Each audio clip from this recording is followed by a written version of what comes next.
Welcome to the Fourth and Goal Sports Podcast. It's time for our 5-minute countdown.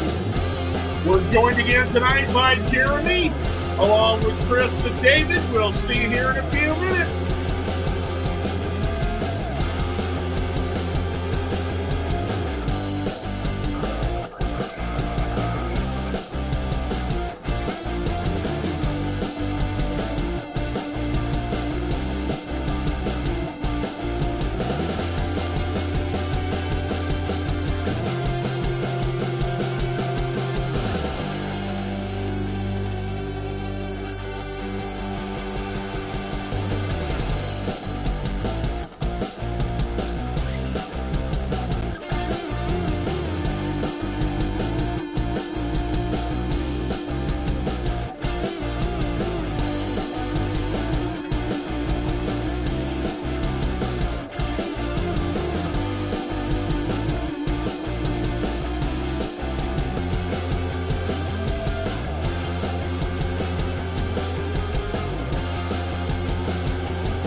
gentlemen. What's up, buddy? Hello, how are you tonight? We're doing really good. Well, are you happy with what the Detroit Lions did in the draft? I'm happy with everything we did. I called it. I said we were going cornerback and defense, and that's exactly what they did.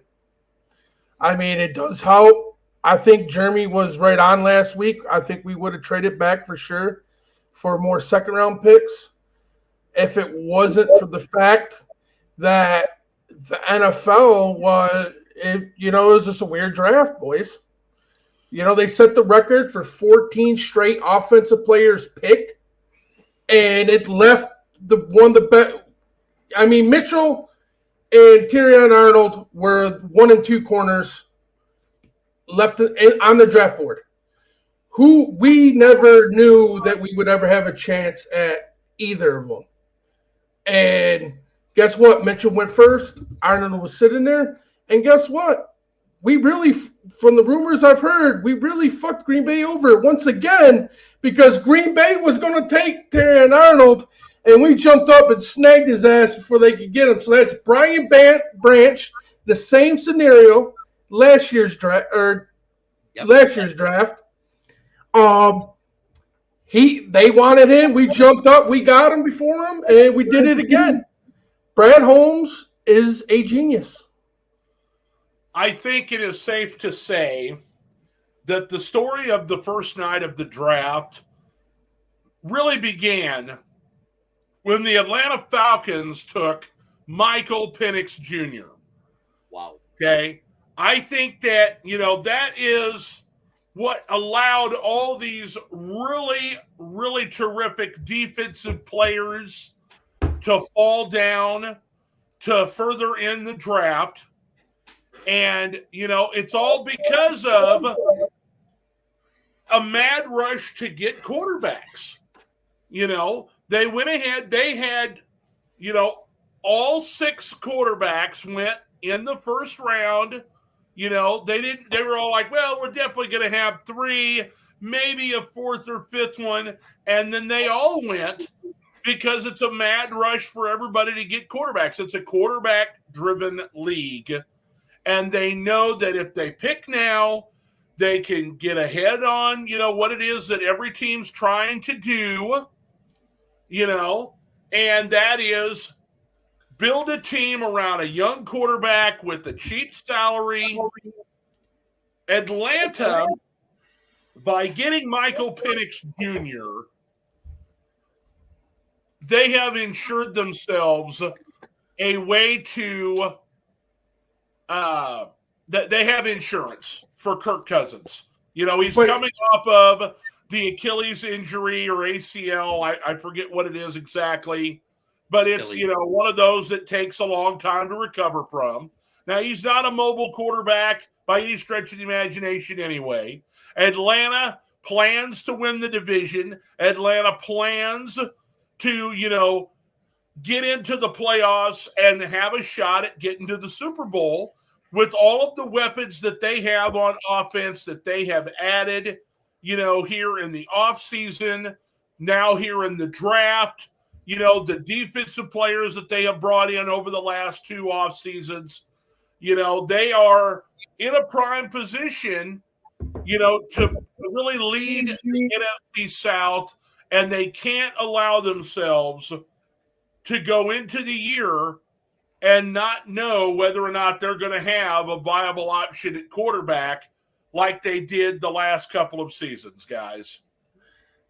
Yeah, I mean, I get here's my thing. Here's my thing.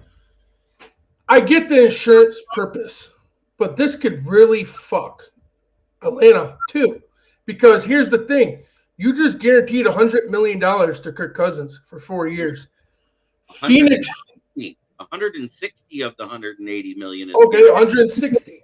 They can't get rid of year 3. So here's the thing. Also, Michael Penix Jr. is getting a 5-year deal. So now you're going to have a guy, if he don't play in the first 5 years, he's going to want out. He's going to want to go somewhere where he can play. especially if Cousins is still trying to play longer.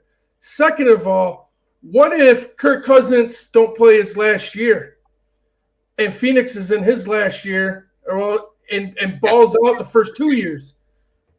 Now the dude's going to want a lot of money. And guess what? Quarterbacks get a lot of the money. So now you could just hurt your cap in that position going in the future. So I get why they did it. I understand the insurance policy, but shouldn't you already known by the time you gave Cousins that type of contract? I mean, if you're so worried that you had to draft a rookie for insurance purposes, why would you give a quarterback that type of money if you weren't 110% sure he is going to be able to play? So to me, that's just the crazy part of it.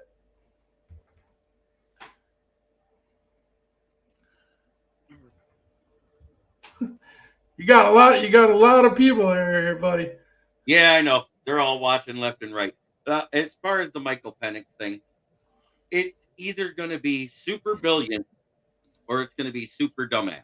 There is no in between. Yeah. Because if they trade away Cousins in the offseason of year 3 and get a bunch of draft value to complete the team around Penix, it's a great job of drafting them. If Kirk Cousins looks like the second coming of young Matt Ryan and taking him deep in the playoffs every year, you can't get rid of him. Exactly. Especially if he can still play on a high level, he's not going to want to leave.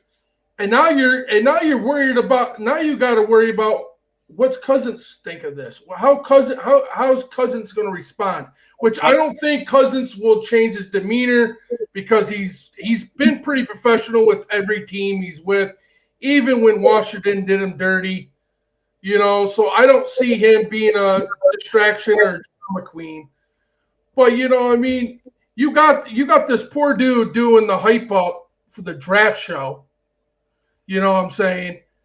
And he gets a phone call like, hey, instead of getting you that wide receiver or someone who could really, really help you, we just drafted your replacement already. And now you got to groom this guy, and you're only on year 1 of your contract. I mean, to me, that's some disrespect to him. But I get it, but I can't get over the purpose. It's an insurance policy. Making sure they're all good. But, hey, we're going to give you this type of money right off the bat. Well, it's too late. Kirk is already pissed.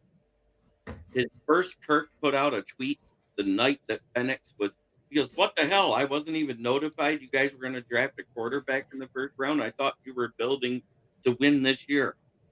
Then Arthur Blank, when the name was called, did you see how he looked like a deer in headlights in the war room? I didn't really see that part because I was at a bar for that, and I was just kind of stunned. When they cut to the war room, his eyes looked like a deer caught in headlights. He had no clue this was happening. He's pissed. Because as I said, they were supposed to be building the team to win this year. And their 2 biggest needs was cornerback or linebacker. There wasn't a first-round linebacker, so they were going cornerback. That means Quinyon or Terrion should have win at pick 8. Yeah. So that threw everything in a tizzy. The mad rush to get quarterbacks happened. It was so bad that Minnesota, who didn't need to trade up because there's no way the Jets were taking an early quarterback, traded up a spot to get JJ. Then 2 picks later at 12, you see the Broncos go, screw it, we'll take Bo Nix, who will but that's actually smart because all they got is bum 1 and bum 2. They got Zach Wilson, a failed first-round pick, and Jason Stedham, a failed backup. Getting Bo Nix there makes sense. But if Atlanta didn't do that, they'd have had Penix.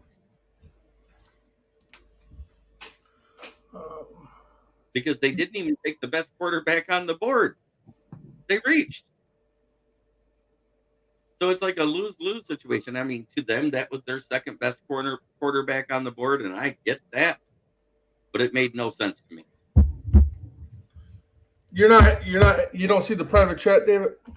I see the thing on the right that we normally have, but yeah, we could talk to each other, but it doesn't have the it doesn't have the comments as they come in from people from YouTube or Facebook or wherever, and there's no way to switch back and forth like I used to be able to do. Yep. That's missing for some reason. And go. You're missing it too, aren't you, Jeremy? Yeah, all I got is the private chat. Yeah. It could be. It's on my end, and I'm looking through the settings. Give us a minute, guys. Because I'm not seeing what anybody is saying. They're coming fast and furious on the screen, but there's nothing over here that you've highlighted or that it shows what they're saying. That's all right. Yeah. Listen, okay, so, just talking about, if you'll show the ticker, we'll go through, the first round here. Everybody expected it to be, quarterback. There was some, conjecture or whatever about whether or not it was going to be May or Daniels or perhaps McCarthy in that top three, but it basically went chalk. And so those teams got who they wanted, who everybody expected them to take. We got a question for you, Will. Do what? Okay, let's see. Oh. Anyway, so you got Washington gets Jaden Daniels. Yep. Okay, I think that's going to work out just fine for them. They've got every team that has taken a quarterback here in the top three has someone, on their team that they can turn to if they have to kind of be a veteran presence for their rookie quarterback. They've got the coaches there, that to support these players. It's a lot better situation for all of these three guys up at the top than, say, Bryce Young kind of went into last year. Especially for Chicago, Caleb Williams has got a full plethora of weapons at his disposal. And so, I look for Chicago after this draft to be a contender in the division. To have a shot at a wild card. It will depend on, of course, the schedule. We know who they're going to be facing, but at what time of year, okay? Are they going to go to, a foreign game in perhaps London or, Germany or anything like that? Are they going to be playing in some cold weather places, when the weather's real bad? Are they going to, some of the best teams in the league right out of the gate? So some of those things will be important, when it comes to what their overall record could be. Your thoughts, guys, on how you think things turned out for the first three teams? No, I'm not, buddy. I'll go with Chicago. Chicago had a solid draft. I'm not on the Caleb Williams train. This dude to me, I'm pretty sure flops. Just with his attitude, his cockiness, how he's been acting. I've watched his pre-draft interviews, even after. I don't think Chicago has no chance for a playoff this year. I'll be surprised if they have a wild card this year. And I'm not saying it because he can't be good and prove me wrong. I just don't think a rookie quarterback is going to take Chicago underneath that coaching staff. They've already proven to ruin one quarterback. To me, I think the Bears' biggest mistake was keeping their head coach, and that's where I'm at. Now, they had a different head coach to me that was better in this situation with Caleb Williams, then maybe I would agree they would actually have a chance for a wild card. But they don't. The dude framed the OC as being the problem. he started taking over the plays, and the team did not get better. Their defense kept them in games. Their defense, mind you. And they pulled a couple close games out last year. And guess what? They played the Lions tough. I'm not going to take credit away from them. But but that was all defense. And honestly, we gave them the game they beat us. We made a bad play that set them up perfect, and Justin Fields showed out on that play and made us pay. You know what? I give him full credit for it, but I just don't trust their coaching staff and play with this kid. Well, I think they had a solid draft, and I think I give it a B. But at the same time, because they did a luxury pick when they didn't have to get another weapon at 9, they should have went the best offensive lineman and shored up that O-line, because that O-line has a lot to do. Everybody can blame it on Justin Fields if they want. But last year, Justin Fields actually looked decent in the pocket when the pocket was held. He only got out when there was pressure on him, and it was a lot of pressure. He was chased out of the pocket, and he was one of the second most sacked quarterbacks in the league last year. If you expect a rookie to be able to thrive with that, you don't.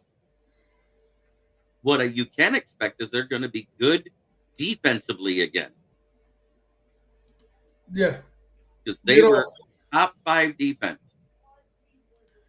I mean, I don't know how true it is, but I seen an article that he texted the kicker or the punter they drafted in the draft and said, "Welcome to the team, but we're not going to need your services that much." I mean, for any kid that just got drafted, never played a down, if that's true, that to me is like warning label number 1. Which one never played it down? Listen, to me, this is so funny because if this was, and I'm not kidding, if this was a Detroit Lions guy and he was being all boastful and prideful, you guys would say you loved it, okay? But because it's a Chicago Bears guy doing that, okay, he contacted the punter that they drafted and told him, he played for Iowa, and Iowa punted a ton. Right. We're not going to need you to punt as many times as you did at Iowa.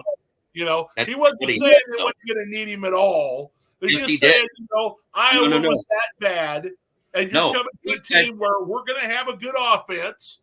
You have to remember, they got a new offensive coordinator to go with their new quarterback.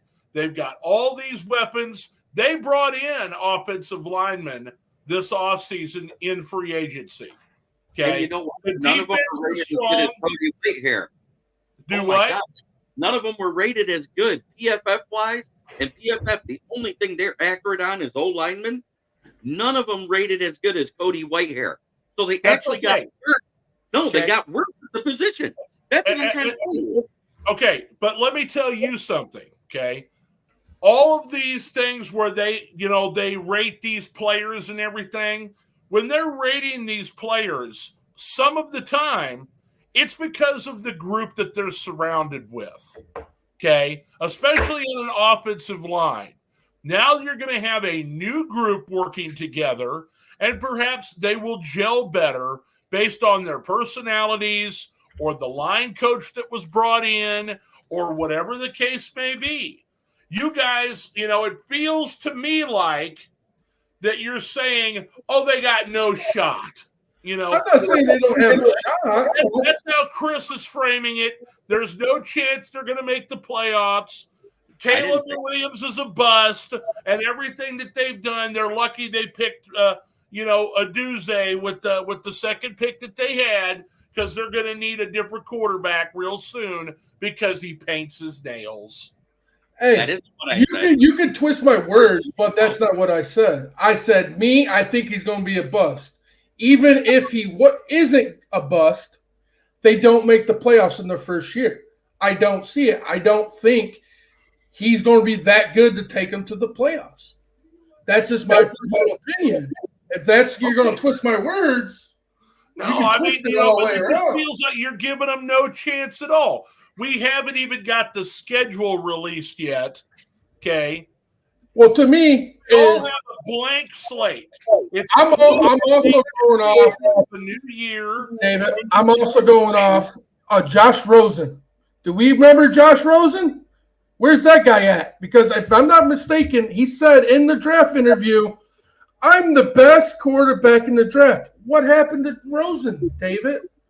That's what I'm saying. That's what I'm truly going off is the cockiness. Because every cocky, arrogant QB that come in the draft has turned into what?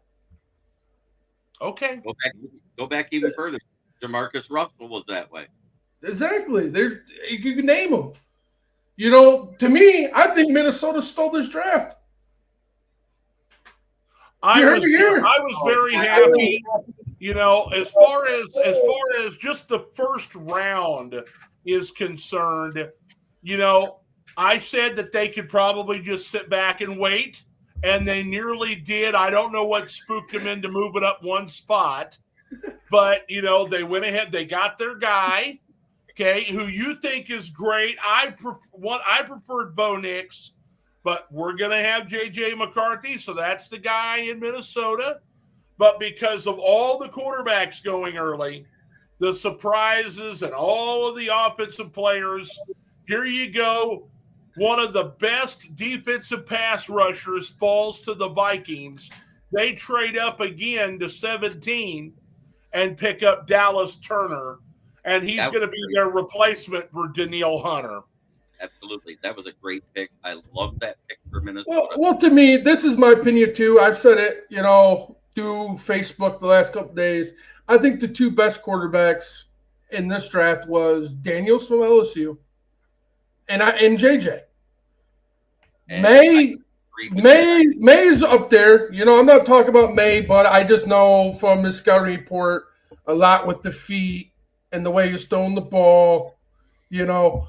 But I want to see how he plays. I just don't like the cockiness of Williams. I think JJ, how much he puts into the game, studying film. The dude don't party, don't drink. You know what I mean? He's 24/7 football. I think that's just the type of quarterback that you would want to get drafted to your team. You know what I'm saying? In all actuality, Caleb did actually said the Bears wasted a pick because all you're going to do is ride the bench. That was his word. Yeah. So he did say, we're not going to need you. That's basically what they said. The Bears wasted a pick because you're going to ride the bench all year. I mean, to be honest, I think the Bears. No, doesn't a punter ride the bench all year anyway? No, he only comes out the punt once in a while. Right, no matter what team he's on.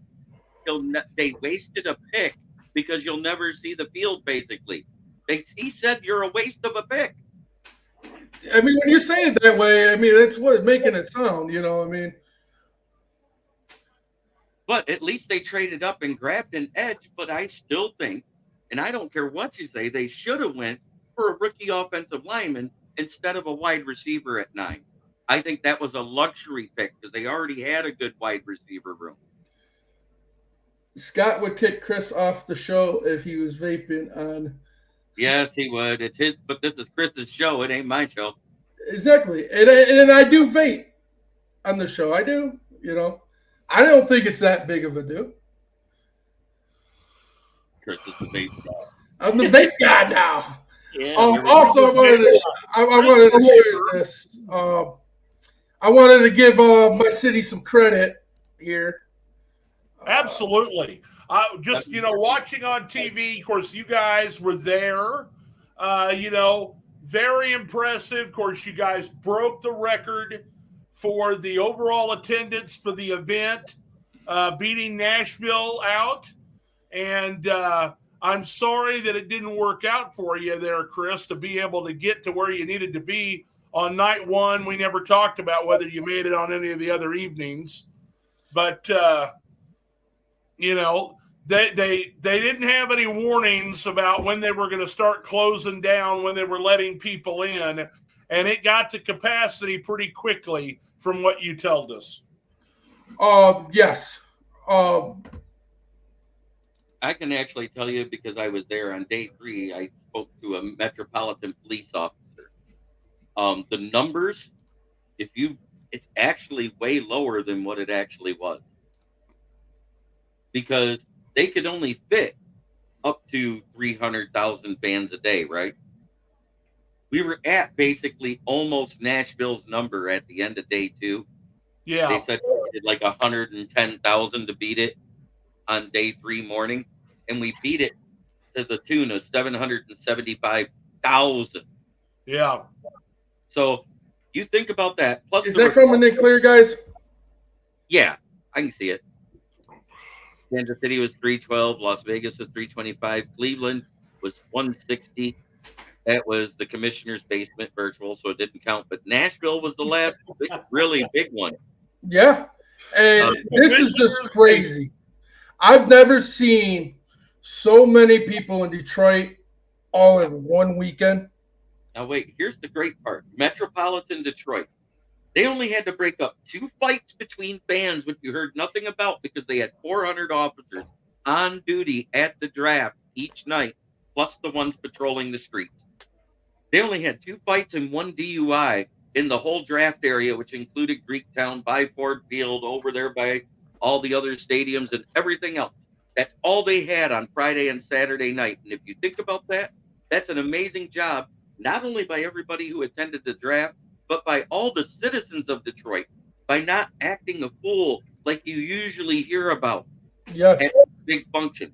I mean, the only thing that really happened was the reason why they went over capacity on Monday night or on Friday night was at one of the gates in between the 2 gates, a crowd of people decided, about 20,000 pushed down some gates and rushed in. So there was 20,000 extra in there already. So you could technically say 795,000 people were there. Yeah. That actually happened right after I walked off and went back to the bar. Because my buddy mentioned it. He came to me. He's like, "You think we could sneak down the exit lane and sneak in, act like we're walking out, and then turn around and act like we changed our minds?"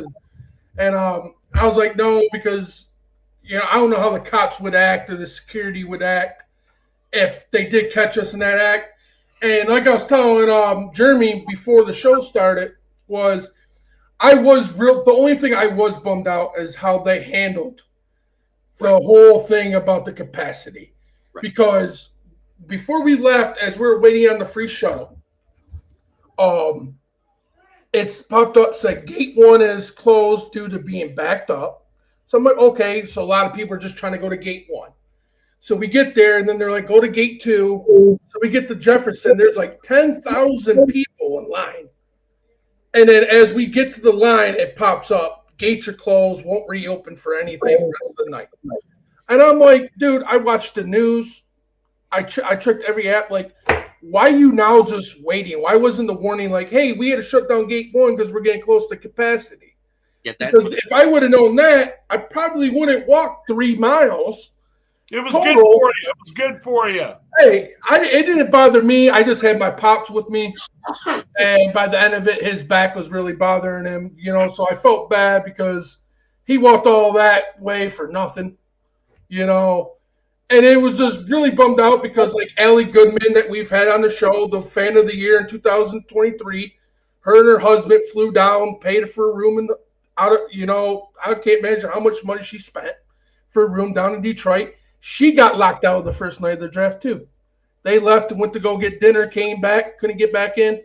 And it was just like seeing people that spent so much money that don't live there get stuck out is who I felt worse, actually, more than me, because I lived 20 minutes, not even. Took me 20 minutes to get home, So to me, getting locked out, yes, it bummed me out, but, I'm not out of $100s to stay in that city to be at that thing, Right. But the whole crazy thing is I couldn't believe that they pretty much closed it down for almost 3 days. I think the last day you could have got in there, but there were still a lot of people, man. They hit 700,000 people. It's just insane. Did you guys actually see the draft chart for draft capital over expectations? Did you guys see that chart yet? I heard it was something around 400,000. No. Draft capital. I'm talking about where they expected the people to be picked and where they got picked and how the teams rated in that category. No, I do not think I know, Scott. Lions were one of the worst ones at a 2.0. This year, we were at a negative 1.5 and led the league. Wow. For an average. That means that we picked players at a minimum of 1.5 rounds total from where they expected when they're going over. The Dolphins tied us. The Chiefs were next, tied with the Steelers. Then it was the only ones that were at exactly a 1 round early pick was the Eagles. The next ones all tied at 0.06 under expectation was the Saints, Ravens, and the Broncos. Then at -3 was the Vikings and the Rams. So these are supposed to be the ones you are supposed to say won the draft technically by expectation. Yeah. How many broads did I pull at the draft? I was so tired I pulled none. Boulevard Wheat for me. It's a Kansas City-based brewery. But when it's not available, I just go with Bud Light. I want to say that we should be extremely thankful. The huge crowds that were there, and like you said, there was not really an incident. We have to remember the last time there was a big gathering similar to this was at the parade for the Chiefs, and there was a problem there. There's always the threat of something bad could happen, and we get through one unscathed here. Just like last night at Houston, a young man was upset. His girlfriend went into a bar and started firing shots. And Tank Dell was winged by a shot. It's a minor injury. He should be back by OTA. Oh, wow. So that happened last night as well. I did not hear about that. Yep. I saw a report by Adam Schefter, and he said he was already released and he's not under investigation because he did no wrongdoing. Well, thank God he's yeah, that's good. Just went through I expect Houston to be dynamic this year. Tank's coming off of an injury at the end of the season, and but I expect him to be a big part of what they're going to be doing this year.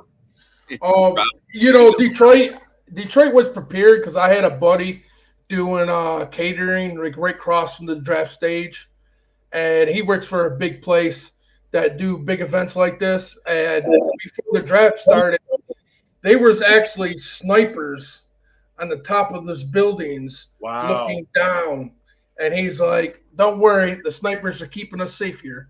And I was kind of shocked that they actually had snipers there, but I was like, it's probably a good thing.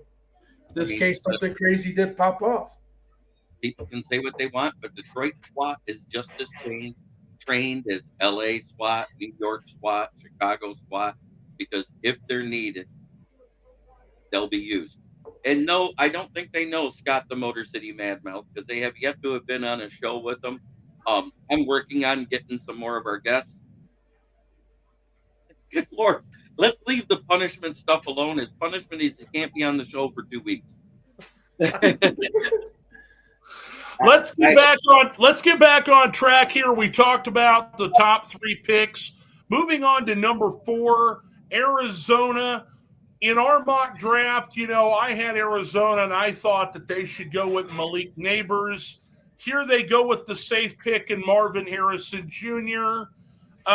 I think it's gonna be fine for them. I mean, I think he'll be a great player for them, but I just don't think he's got the speed that Neighbors has. But I think he'll have a long-term, consistent Pro Bowl effort year after year, just based on bloodlines. Yep, I think it's a good pick for him, to be honest. I know me and David last year, we were kind of hard on Murray because, with all the stuff that went on over there, we didn't know how good the Cardinals would look when he came back. But when he came back, you seen the big upgrade for him, and they started winning a few games, at the end of the season. So I think this could be a weapon that's really going to help Murray going ahead this year to maybe get back on track to where he was a couple years ago when he had Hopkins. And they played people tough. That defense played very tough. We don't have, a breakdown of everybody that they got in the particular here this weekend. But from what I saw, I thought they filled some holes. I thought that they definitely, helped bolster their defense. They're working on, protecting Kyler Murray with offense.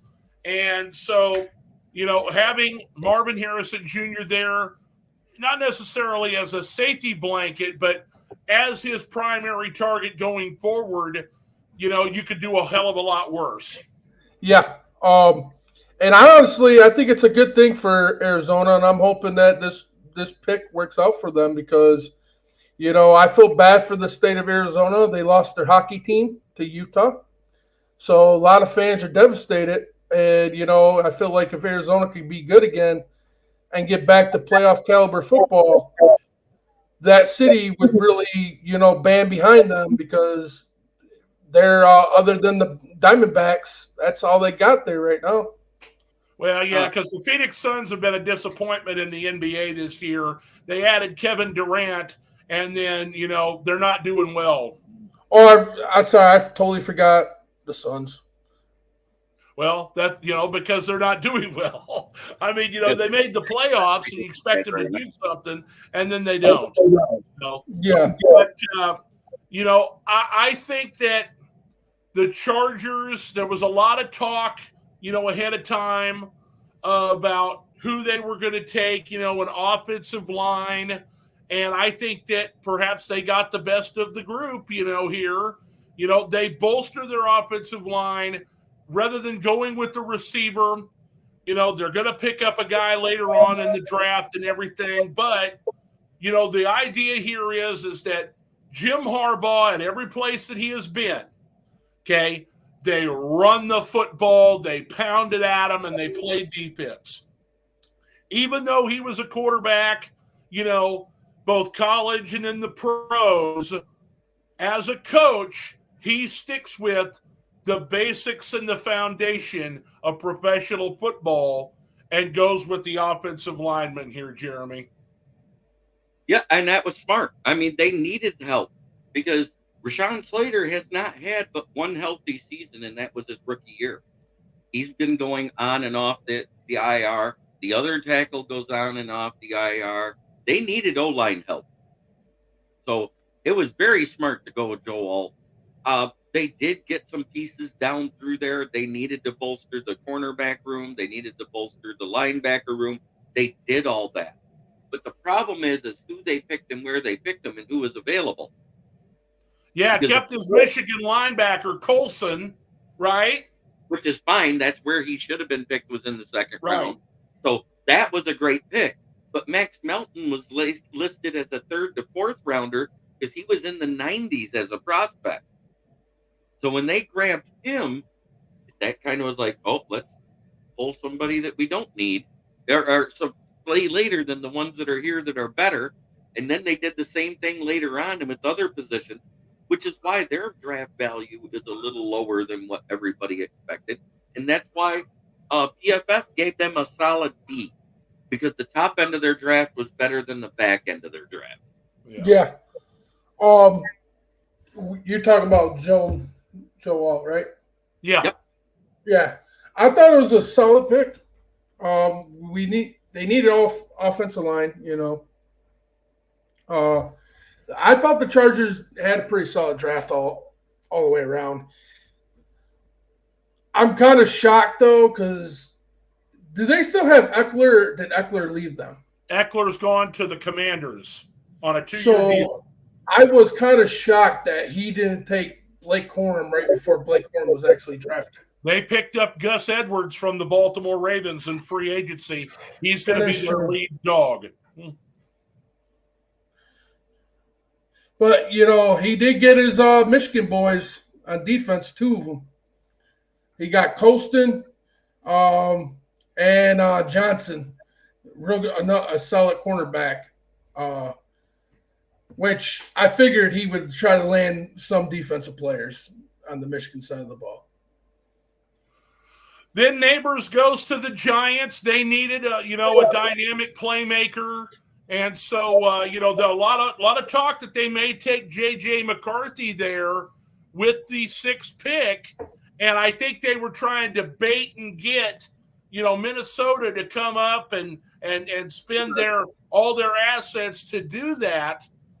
And, Minnesota tried to trade for the number 3 pick and avoid the Giants. The Giants, I think they priced themselves too high, and the New England wasn't willing to part with their pick, and that's one of the reasons why the Vikings ended up standing pat at 11 until they, got a little antsy there at the end and went into 10 and traded with the Jets. But, they get Neighbors, so he's going to pair well with the other guys that they have on that team.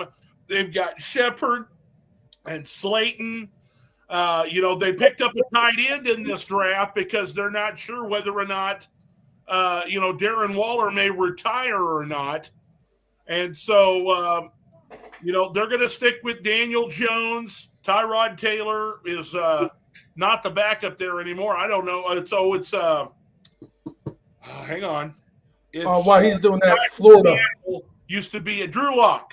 Drew Lock is going to be the guy because they don't know if Jones is going to be healthy enough to start the season. Oh, that is true.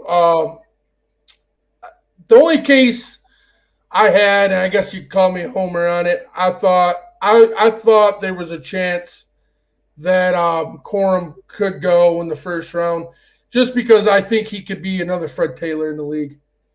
Everybody thought Taylor, had so much running under him that it was a bad pick for Indy when they drafted him.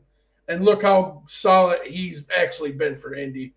But, it's always a reach when they draft a running back in the first round. You've seen everybody's critics when we did it last year with Gibbs.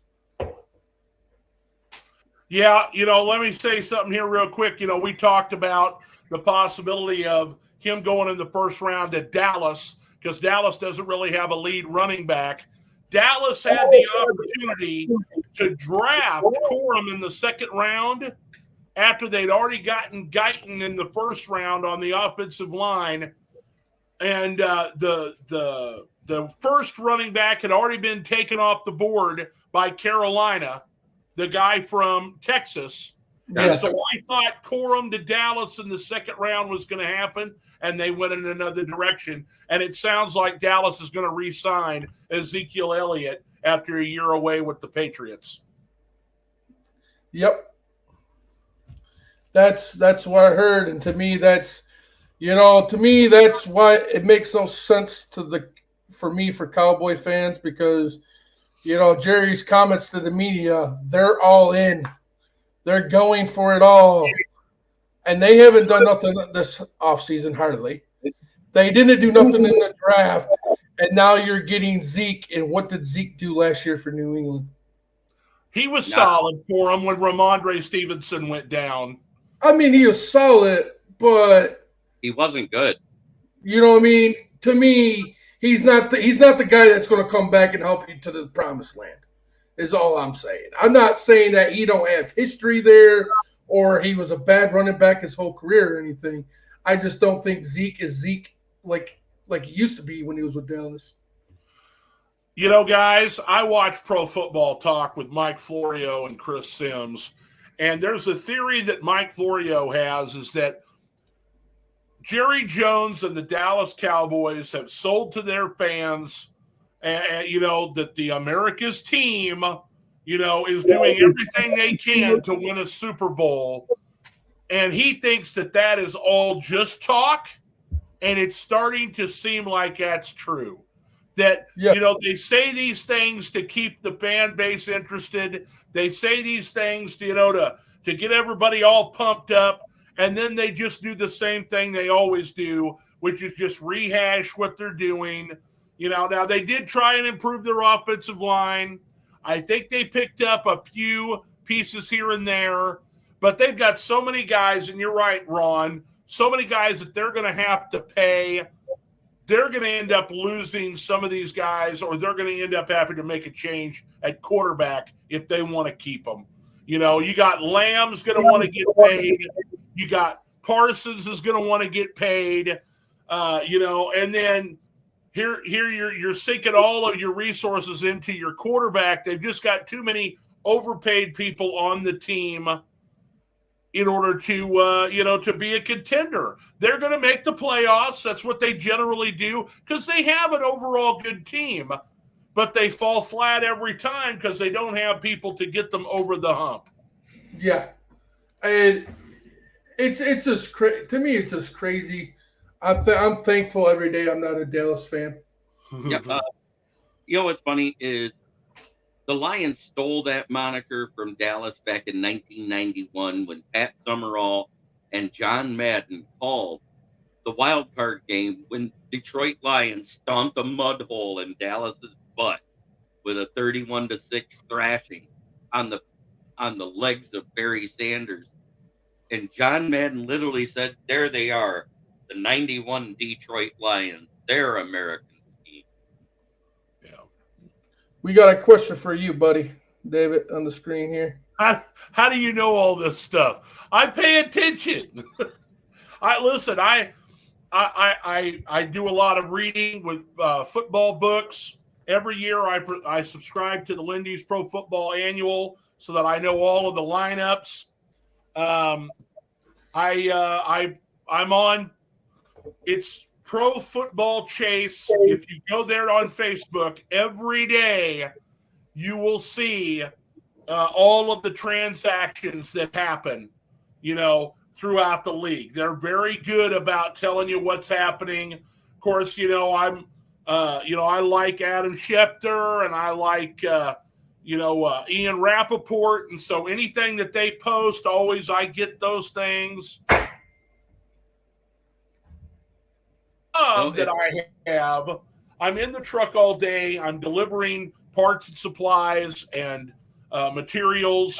And so I have the opportunity to listen to the radio, and I listen to Pro Football Talk, the Dan Patrick Show, follow that up sometimes with Coward, but, he's so full of shit sometimes. I go with NFL XM Satellite Radio, Channel 88, Pat Kerwin and Jim Miller. They're very good. Moving the Chains. And then, there are just other things inside the NFL. I watch ESPN. I watch Pardon the Interruption.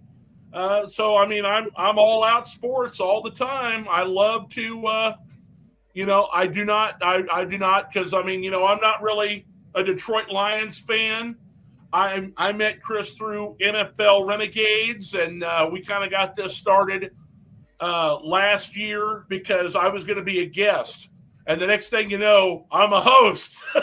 And so, it's we're keeping things together here. It's been going well for us. And, I love football.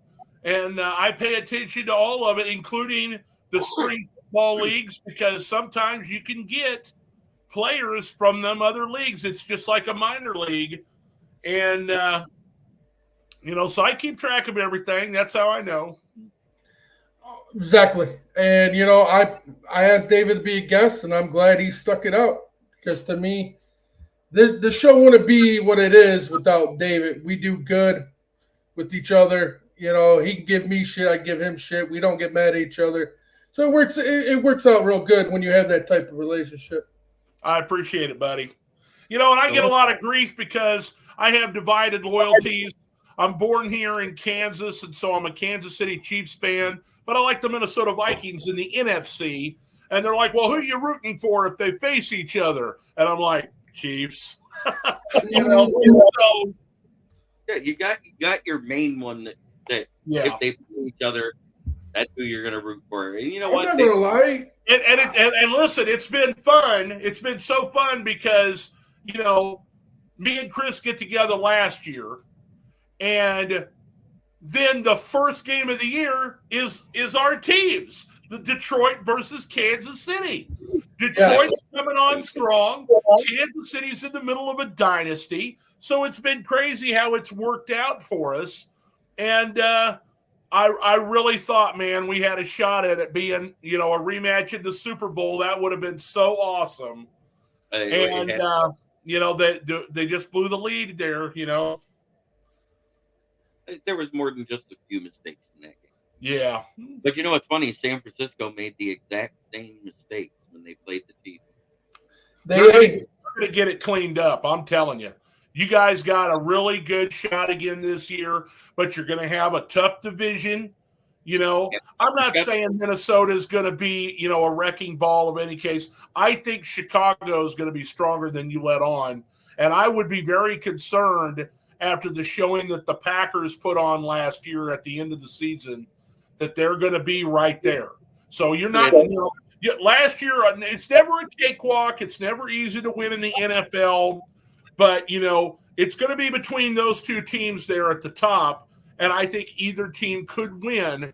Let's see what they do with these new pieces, how they gel, what it looks like. We'll know a few weeks into the year whether, it's going to be a dogfight to the end or if you can, take a sigh of relief and know, you still got the better team in the division. I still think we got the best team in the division. I don't think we really lost a step. I think we didn't lose a step. We lost ground to the teams behind us because they got more improved than what the Lions did, is what I'm getting at. We filled holes to stay where we were at, but everybody else got better too. The whole division. We were the second best division in football last year when you go by total wins in the division with all four teams. The only division that had more wins total than the NFC North was the AFC North. Yep. Well, see, this is how I'm looking at it. I think Green Bay definitely took steps to get better. You know what I'm saying? And I'm not saying Minnesota is going to go worse, but to me, with Minnesota, we got to see how Sam Darnold plays as a starter. I think he'll be okay. And then I really do. If he struggles, JJ is going to get put in. How is JJ going to do if he gets put in midway of the season? And then with Chicago right now, it looks like Williams is going to have the reins of the keys from week one. Yeah, so the fourth team in the division right now until they prove otherwise. Chicago is the third team. Once again, Green Bay, Detroit will battle for the lead in the division. But, I wouldn't be surprised if it's a bloodbath and they bludgeon each other, everybody in this division throughout the year, depending on if they're playing at home or on the road. What's the weather going to be like when you're playing in the outdoor games? And so, all of those types of things add up when it comes down to it, If they were little people in the division, I would say almost D-line, because if they're little people, them old linemen would trip over them and fall right down, and your linebackers would have a field day. Or running back. Or running backs. Does he always ask really strange questions? Yeah, we get them. It's okay. It's fun. Oh, boy. I mean, and realistically, the division could be way harder. You know what I mean? There's a reason why this division's called Black and Blue Division. I don't expect it to be any worse. That's for sure. I just, to me, is two teams have questions on the running back or the quarterback's position. One starting a rookie, the other one is starting a bridge quarterback to help the rookie learn coming in the league. And Green Bay's, I think they're going to be way better than they were last year. But I just really like the defense of things we did in this draft, and I think that's where it makes us better, because not that we just filled holes. We actually have two corners to come in that could start right off the bat, and they have the ability to be the missing pieces that we struggled in the secondary last year. Ron has PTSD. A lot of Lions fans do. You think you're on the rise some years, and last year was unbelievable, and then you're like, please don't let us fall off and go back to the doldrums of the division, And so once you get a couple wins right out of the gate, you'll know that everything's fine, and you won't be so nervous come Sundays. Of course, it could be Mondays. You guys are going to be in prime time, for sure again this year. See, my thing is this is Ron. I'm going to reply to your comment here. Just relax. Last year, David asked me if I was nervous, and if you go back to last year's episodes, I was pretty calm for most part. There was a couple during the season that they had me worked up, but going into the last off season before the season actually kicked off, I was pretty calm. And that's just how I've been all year this year with all the moves we made. Because guess what? At first, I questioned why did we do this with this guy, but I remained calm. And the team, Brad Holmes, Campbell showed me exactly I had nothing to worry about pretty much all year last year. And I still think we for sure make playoffs. Regardless if we're the division winner or a wild card, I don't think we miss the playoffs unless something drastic happens. So that's just how I'm looking into it. You'd have to suffer a major injury. Yeah. Exactly. So I'm going into it as I'm as relaxed and just going through the week, taking week by week, just like I did last year. I'm not letting the past get to me. The past is dead to me. I'm not even thinking about that anymore. Because, for the first time in my life, the Lions showed me that this is a different type of football.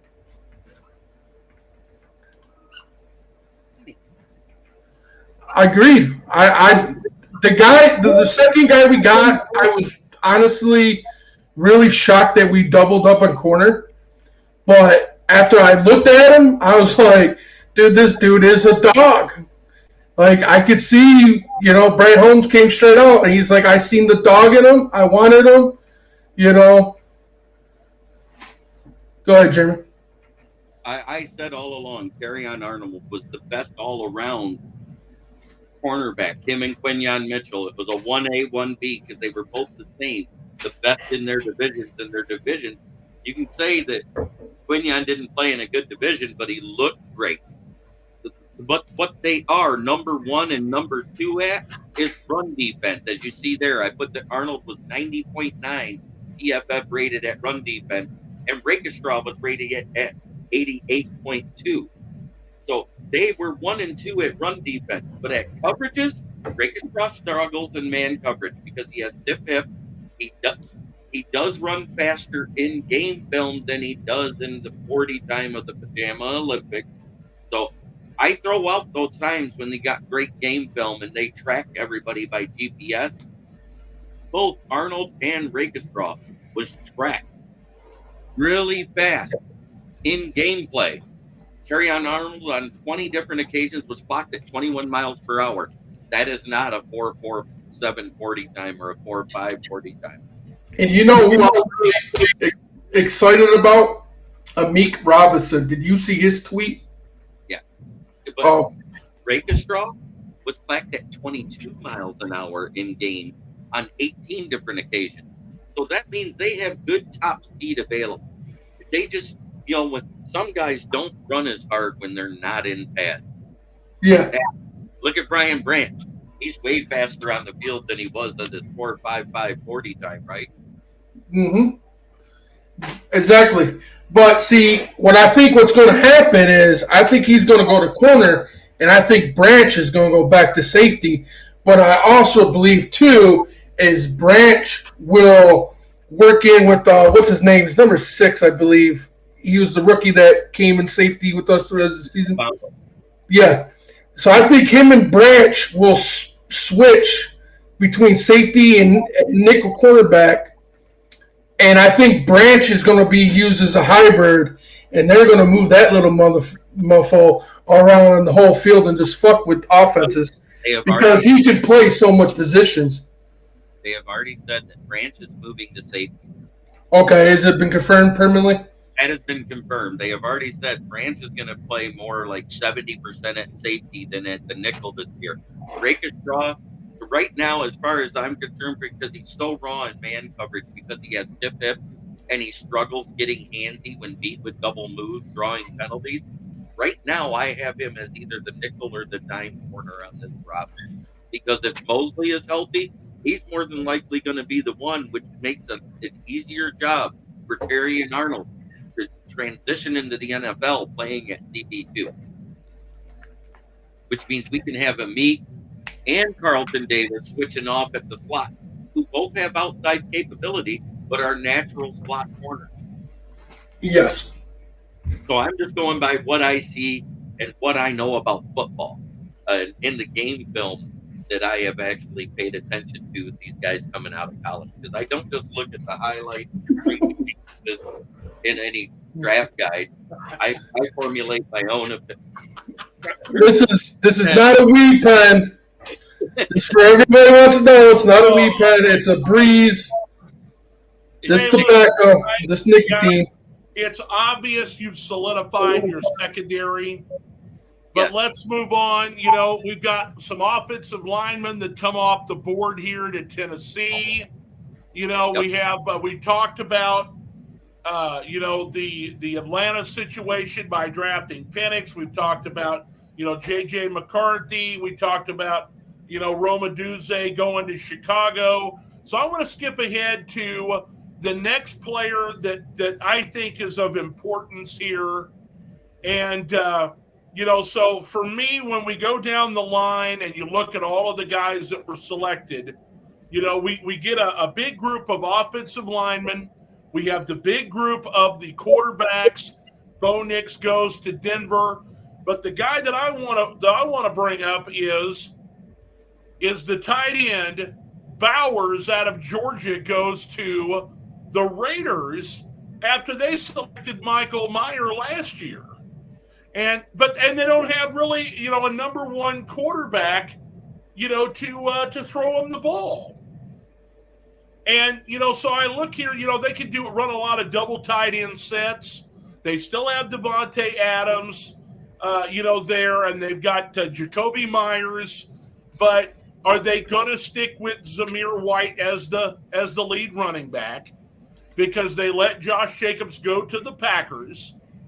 It seems to me that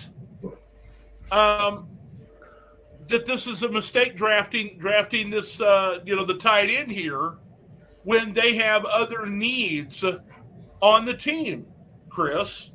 Yeah, I was actually surprised because I seen where I've heard reports that they wanted to take a QB in the first round, and then they come drafting a tight end, which that kind of shocked me. Blindsided by the Penix thing because I think they thought Penix was going to come down to them, and then suddenly Atlanta takes them because there was a lot of mock drafts and a lot of talk earlier before the draft that Michael Penix was going to be the guy for the Raiders, because he wasn't valued as, the fourth quarterback.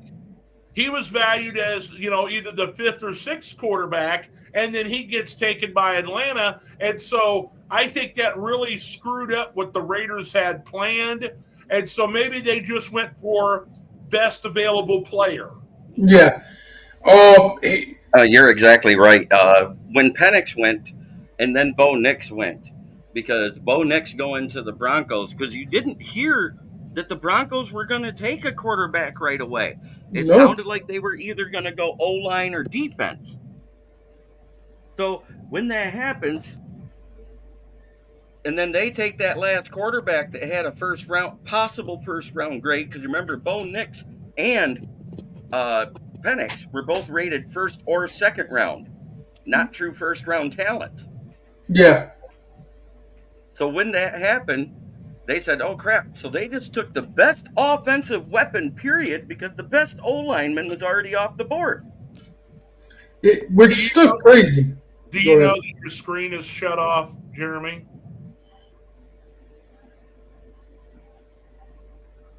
Yes, I do.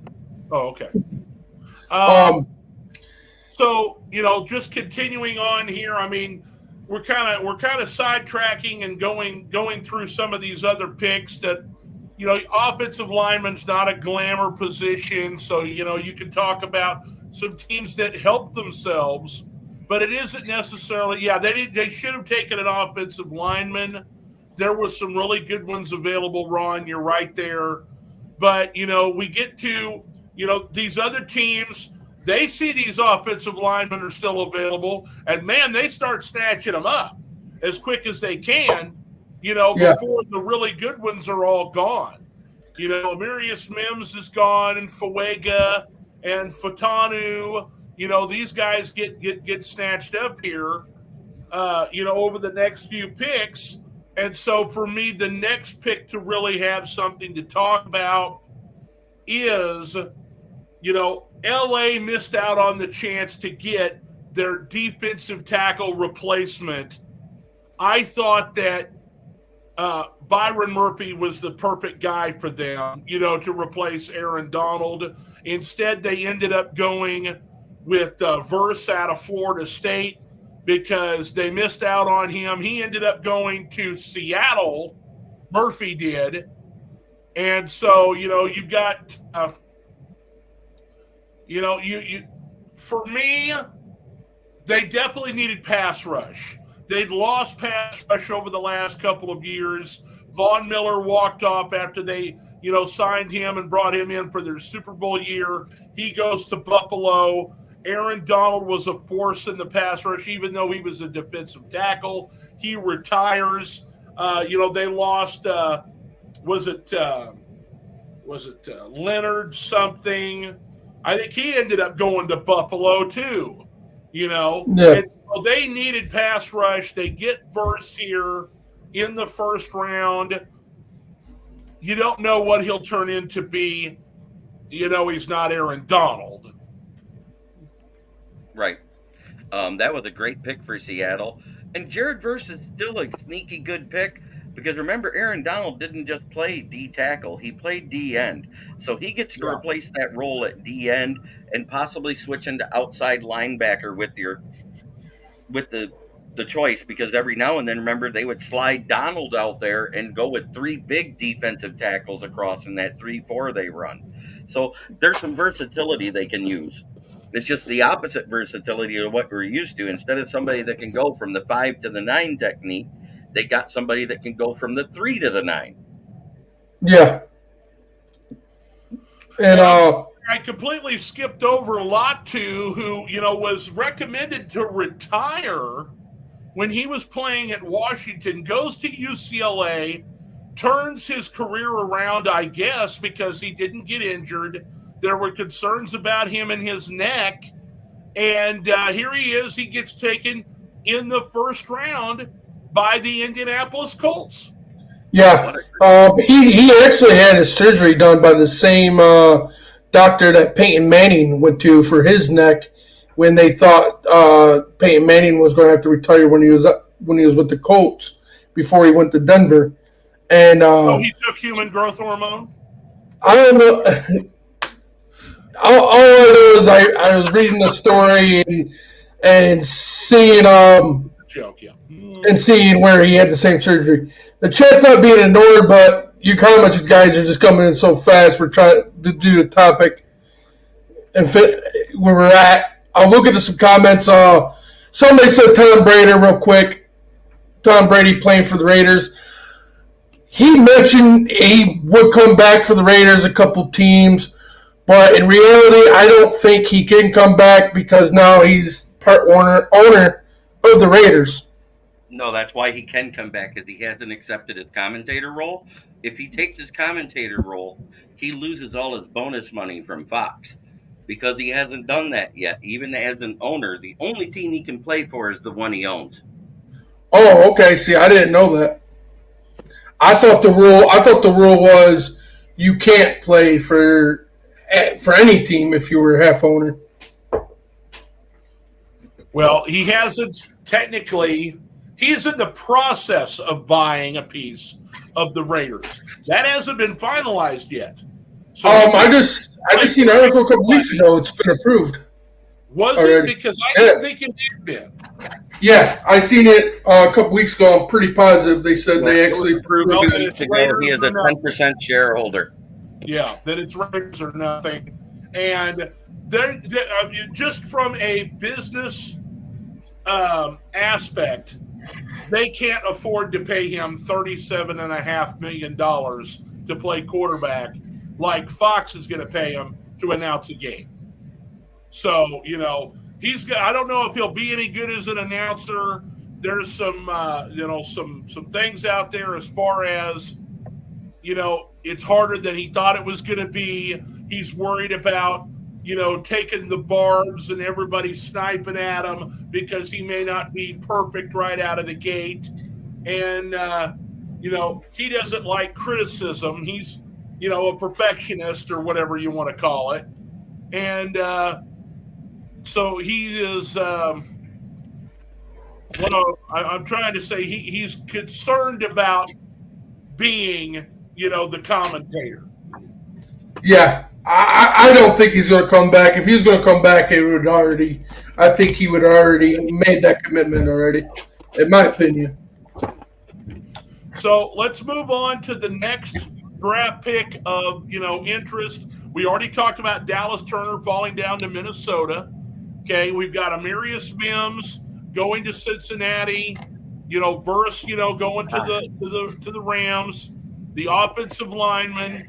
Then you get Chop Robinson, defensive end, goes to Miami, and they need pass rush. They lost Christian Wilkins in the offseason to the Raiders. A lot of defensive players had to be let go from their team due to salary cap constraints or through free agency. They did add some guys on the cheap. I believe they got Jordan Poyer from the Bills at safety. So, it's not like they are fighting with a dead hand. I think that they need this guy to be a good pass rusher for them, and I think he fits the bill in Miami. Yes, he does. Yeah, I thought that was a very solid pick for Miami. Did you get kicked off the couch there, buddy? What happened? What's that? Did you get kicked off the couch? What happened? No, I had to use the bathroom, so I stayed off camera because I'm not a jerk.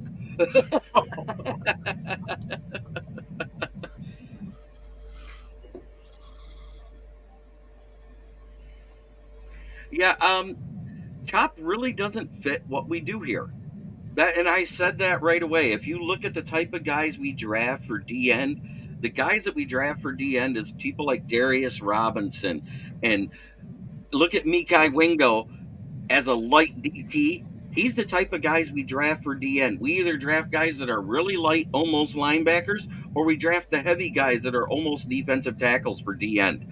There is no in between. We don't do those ones that are at that 270, 280 mark. We do them at over 280 and under 260 when they get here because we'll bulk them up to what we want them to be. Yeah. Look at what we did with Hutch. He gained, 15 pounds and all muscle last year? Yep.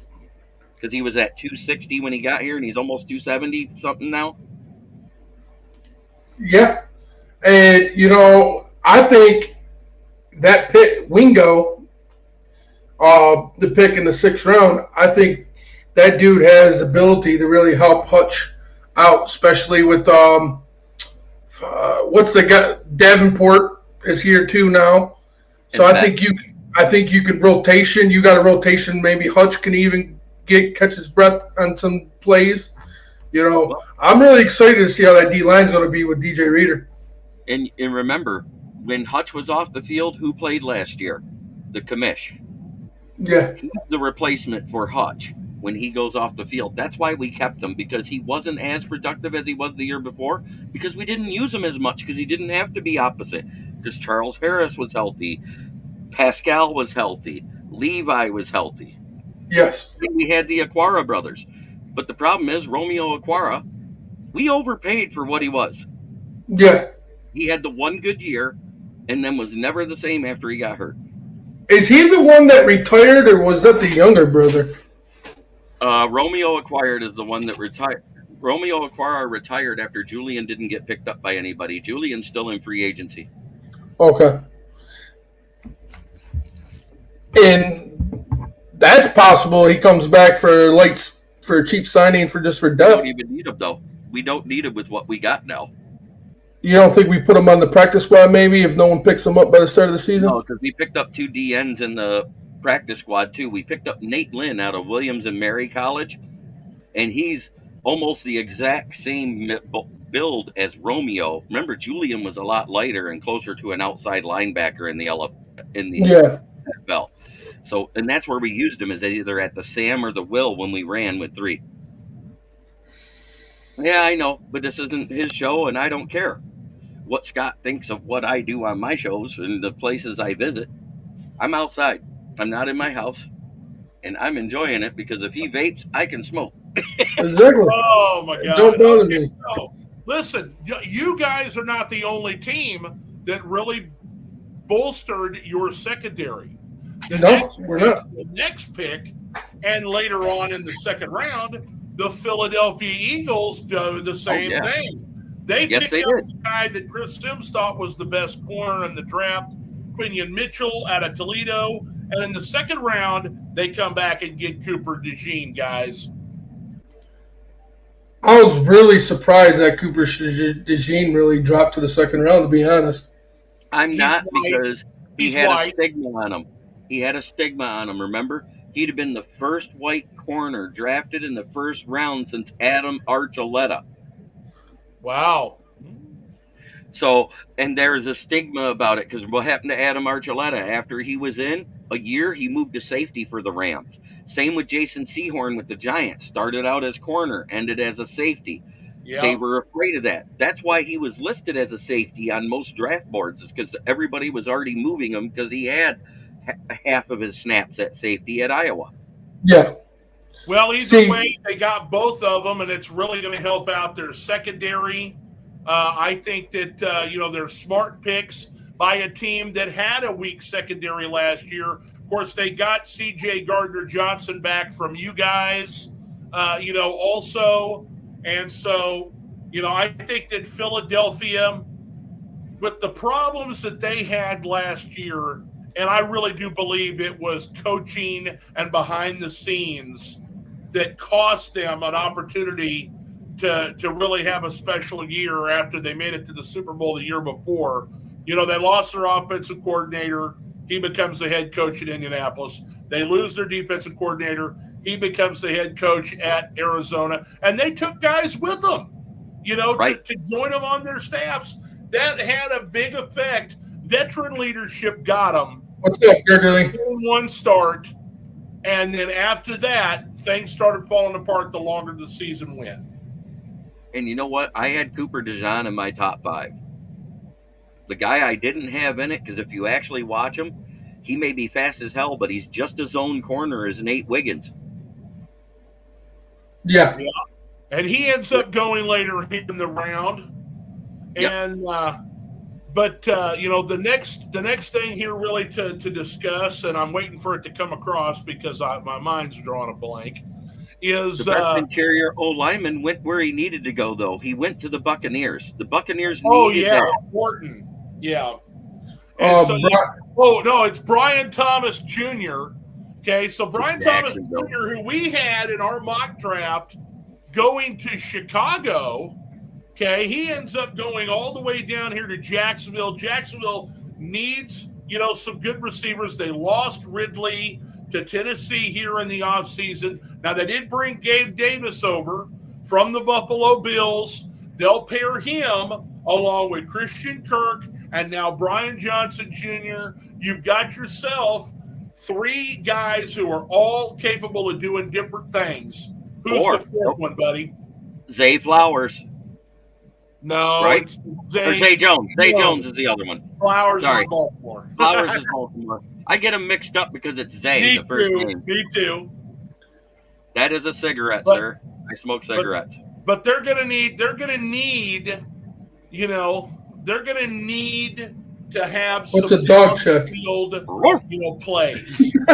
But he was ganging up on the run at the end of the year because they weren't getting any plays. I was stunned the kind of money that people were willing to pay to Calvin Ridley. He couldn't get open. You know, Right. he couldn't get open. And he was on single coverage, he couldn't get open. And Right. Well, that's what happens when you have a whole year off Do of what? playing football. You see, that's what I said. As I said, watch, Calvin Ridley's going to go to Tennessee, and he's going to flourish now because he got a year to get back into game shape. Yeah, I don't see that. You know, we'll see what happens because you know you got a less experienced quarterback in Will Levis in Tennessee than you do with Trevor Lawrence in Jacksonville, and I have a lot more faith in Doug Peterson's offense than I will in a brand new offensive coordinator. You know, And new head coach, and new everything. Yeah. The rules to this show, it's pretty simple. When I do bring people on and do interviews of different fan bases, and it's just pretty simple. No drinking, you know what I mean? Talk logical, no trash talk. We're not going to sit here and roast each other. Basically, football knowledge. We've never had to have rules before. Why are the Karens showing up to the show here to complain about what we're doing on the screen while we're trying to talk football? They're used to the way Scott runs his show because that's where they came from, is the South Florida Tribune, who actually is a media journalist. He has been for 43 years, and he runs it like that, and that's fine. That's his show. But we are all who we are. That's it. Right. Now, I don't ever trash individuals. And yes, I do believe the Lions won the draft because if you look at that draft over expectations that I told you about, Lions had a better draft than people gave them credit for, and they ended up with one less pick in it than they originally had because they made so many moves. They traded up to get Wingo because somebody was going to take him. We traded up to get Arnold so that the Packers wouldn't take him because they were high on Arnold. That was one of their targets. Hi, Greg. Good to have you on here with us. Has Detroit addressed their problem? I think they have addressed their problems. Give me just a second. I'm going to go get my list of the UDFAs because we filled the other problems on the roster through UDFA that people don't even realize yet because we added 14 UDFAs overnight. Yeah, I seen that. All right, what's our next pick? Well, I'm not for certain, but I'm going to go ahead and say we're going to talk about the Buffalo Bills trading out from their spot not once but twice. You know, they say they had a plan. They say they had, you know, what they were want to do, what they were planning, you know, and everything. But it sure looks like some kind of a mistake to trade to the team that you're trying to beat. Okay? You let them get into the spot and take their choice of wide receivers, and that's Kansas City comes up to Buffalo spot and takes the, you know, Xavier Worthy out of Texas, the guy that has the fastest 40 time in the history of the 40-yard dash at the combine. Yeah. And, you know, when I was talking to people during the draft and also on Facebook and things, they're like, well, why is, you know, if this guy's so great, why is he still there? And I said, well, listen, okay, the reason why this guy is still there is because in Andy Reid's offense, they design plays to get the people open and let them make big plays after they get the ball. The guys that went ahead of Worthy are capable of getting open on their own. Okay. The Harrisons and the other players that are there, you know, are the kind of dynamic players that, you know, they can break up a double team. Okay. They can split it out. They can, you know, get themselves open and make plays. But with Andy Reid's offense, you know, this guy here, a lot of people are like, well, this is the next Tyreek Hill. Cool your jets and wait and see what he has first. Can he pick up the offense? They have a difficult offense to learn. Okay. Right. But I want to address that too. Yeah, you know, but you know what you have is he gets guys open a la Travis Kelce. Why is Travis Kelce always open? Because that's the way the offense is designed, to get them open, get them the ball, let them make the plays, after they get the ball, rather than happy to make a play before they get the ball.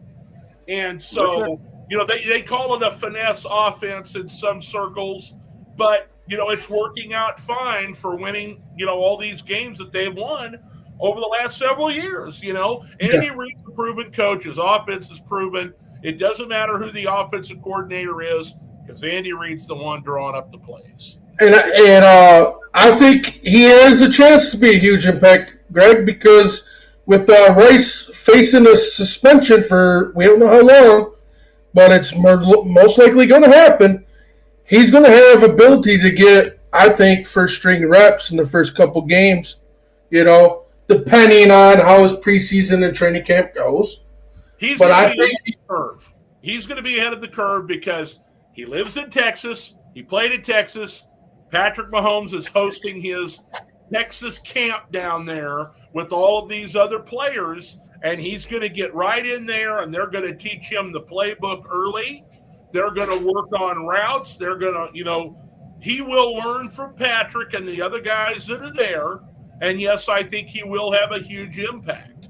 I think that for all of the naysayers and the sky is falling fans for the Kansas City Chiefs, they have playmakers on the team, but they were either hurt, they had the dropsies, they got down on themselves, they listened to everybody, browbeating them about what they have done.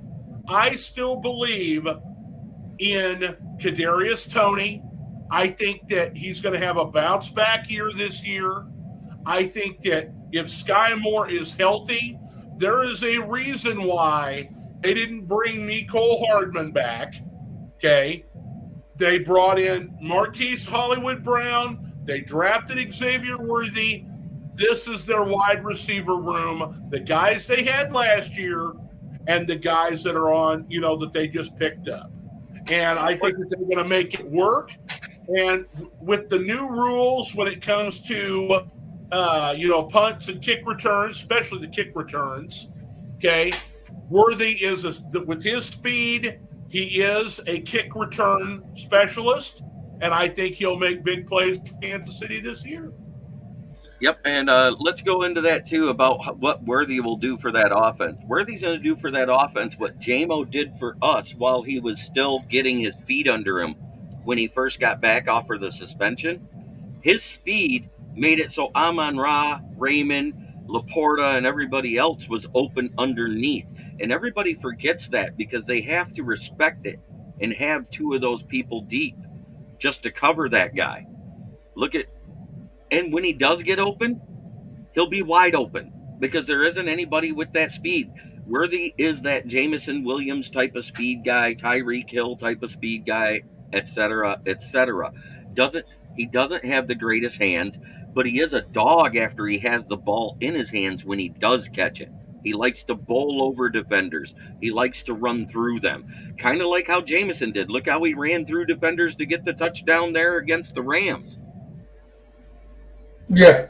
The thing that I'm happiest about is, there was a lot of speculation that the Chiefs were going to take Adonai Mitchell, and I was worried about that because of the things that I'd heard on the NFL Sirius radio channel with Pat Kerwin. He said that, Mitchell, of the two receivers, that he was lazy, and the Chiefs team will not stand for that.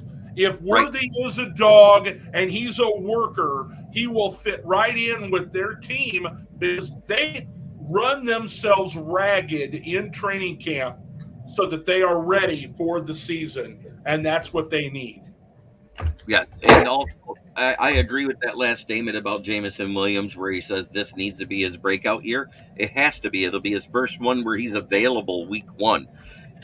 There has to be, I'd say, probably a minimum of 750 yards and at least 6 touchdowns for it to be considered a successful season for Jameson Williams because it's his first full year where he can actually get targets and work with Goff in the offseason here once we get to the OTAs and the camps and stuff. And I'm quite sure that's going to be a focal point. And he'll have to make a big impression for your team if he wants them to activate that 5th-year option at the end of this year. Because he's only guaranteed for the 4 years. They need the 5th-year option if he's going to stick around. Right. And if he does exactly what I said, more than likely they'll give him the 5th-year option because that'll show the growth and the experience that they want him to have, is what I was getting at.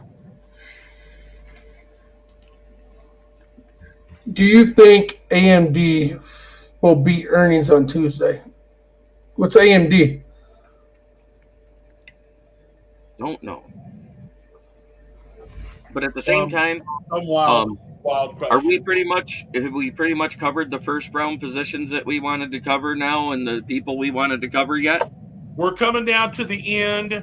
Let me look here real quick and make sure, because it's on the ticker. We covered Terrion Arnold in Detroit. I want to say something real quick. Jordan Morgan going to Green Bay. I thought that the Chiefs were going to take an offensive lineman in the first round. I had him as the guy. So that's a good pickup for Green Bay. Don't tell Chris about that one. He was livid. Darius Robinson to Arizona. Real good pickup there. We talked about Guyton at Dallas instead of a running back. There's Wiggins to Baltimore. Pearsall, I think that him going there and Leggett going to Carolina, for those 2 picks, Ricky Pearsall is insurance. I think that they may be looking to trade one of their other guys to give them more cap room, because at some point real soon they're going to have to pay Brock Purdy. Right. They have to pay Brock Purdy next year. And they can't afford to pay both Deebo Samuel or Brandon Ayuk. So they're going to be shopping these 2 guys. Which one is going to get traded based on the compensation and the contracts? Deebo's already got his contract, but Ayuk hasn't. And so maybe it'll be Deebo that ends up going and Ayuk staying. Yep, and that's where I was going to say. I don't think so. Oh, sorry, I didn't mean to cut you off, but I don't think so. I think it's Ayuk that's going to be gone. Ayuk actually applauded the choice of Ricky Pearsall because he came out of the same school he did. He said, man, we just got a dog right there. I'm so happy he's joining our team. Deebo is the one that was upset. Deebo also has the cap clearance as of next year to be cleared in the offseason because the dead cap comes off of that deal. Year 3 was the year they could move off of it. So I don't think Deebo gets moved this year. I think Deebo gets moved next year. But the whole thing is Buffalo needed wide receivers. And the fact that they traded that pick to KC and KC got one of the fastest receivers in the draft really just makes Buffalo look really stupid. And then they traded back again with Carolina, and they took the other one they were looking at in Leggett. Worthy and Leggett were their 1 and 2 targets, so they settled on Keon Coleman. Yeah, that's possible. Carolina, go ahead. The only one I say Ayuk was the one looking out before you guys just mentioned what you did was because you're familiar with the ticket. Yep. On the Mike show and the draft show, I think it's Rico is his name. Oh, yeah. Or Rico Beard. Oh, I think Rico Beard. He does the show with Mike every day, but it was a bunch of them from multiple shows together at the Buffalo Wild Wings, and he's a 49ers fan, and they asked in pre-draft, if you draft a wide receiver tonight, does that mean Ayuk is probably gone? And he's like, yeah. So I didn't even think about Deebo would be on the block, to be 100% honest, but it makes sense because he got the big contract now, really breaking it down. Yep, and ever since they signed Christian McCaffrey, he hasn't been used the same way anymore. He's not that big weapon like he was with doing the running back stuff and the wide receiver stuff, and his numbers reflected that last season. The only time he did that is when McCaffrey had to sit and they Right. used him in that position, and it was only a couple of games. The rest of the time, he was back in his standard wideout position. They did do a few end arounds here and there, which he's very good at, but teams were keying for that, and so he never really broke off any big runs like he had been in the past. Well, Jimmy, this show is a broadcast of football. That's what we all talk about. Full of shit, dude. He's giving everybody a hard time. All right, throw up the bubble of the Kansas City Chiefs picks, would you, bud? No, man, we're not talking KC on this fucking show, David. No, I'm just joking. I'm just joking with you. Okay, so we already talked about Worthy. And then, like I said, I thought they were going to get an offensive lineman in the first round. They come back and get Kingsley Suamataia out of the offensive tackle out of BYU. What's interesting about this is that, that's where Andy Reid went to school, is BYU. And so he keeps his eye on the offensive lineman over there. This guy is actually the cousin of y'all's guy, Penei Sewell. Okay. Yeah. And so, there's some things he needs to work on, which is why he fell in the second round. But this gives them depth. He could possibly end up at left tackle. He can play both left and right. And so I'm really thrilled with that. Jared Wiley is preparing for the loss of Travis Kelce. Okay. Yep. This guy played so well at TCU. He led the nation at tight end in touchdowns. And so, and in yak yards at tight end. Yeah, and so I think that Travis Kelce basically follows in his brother's footsteps.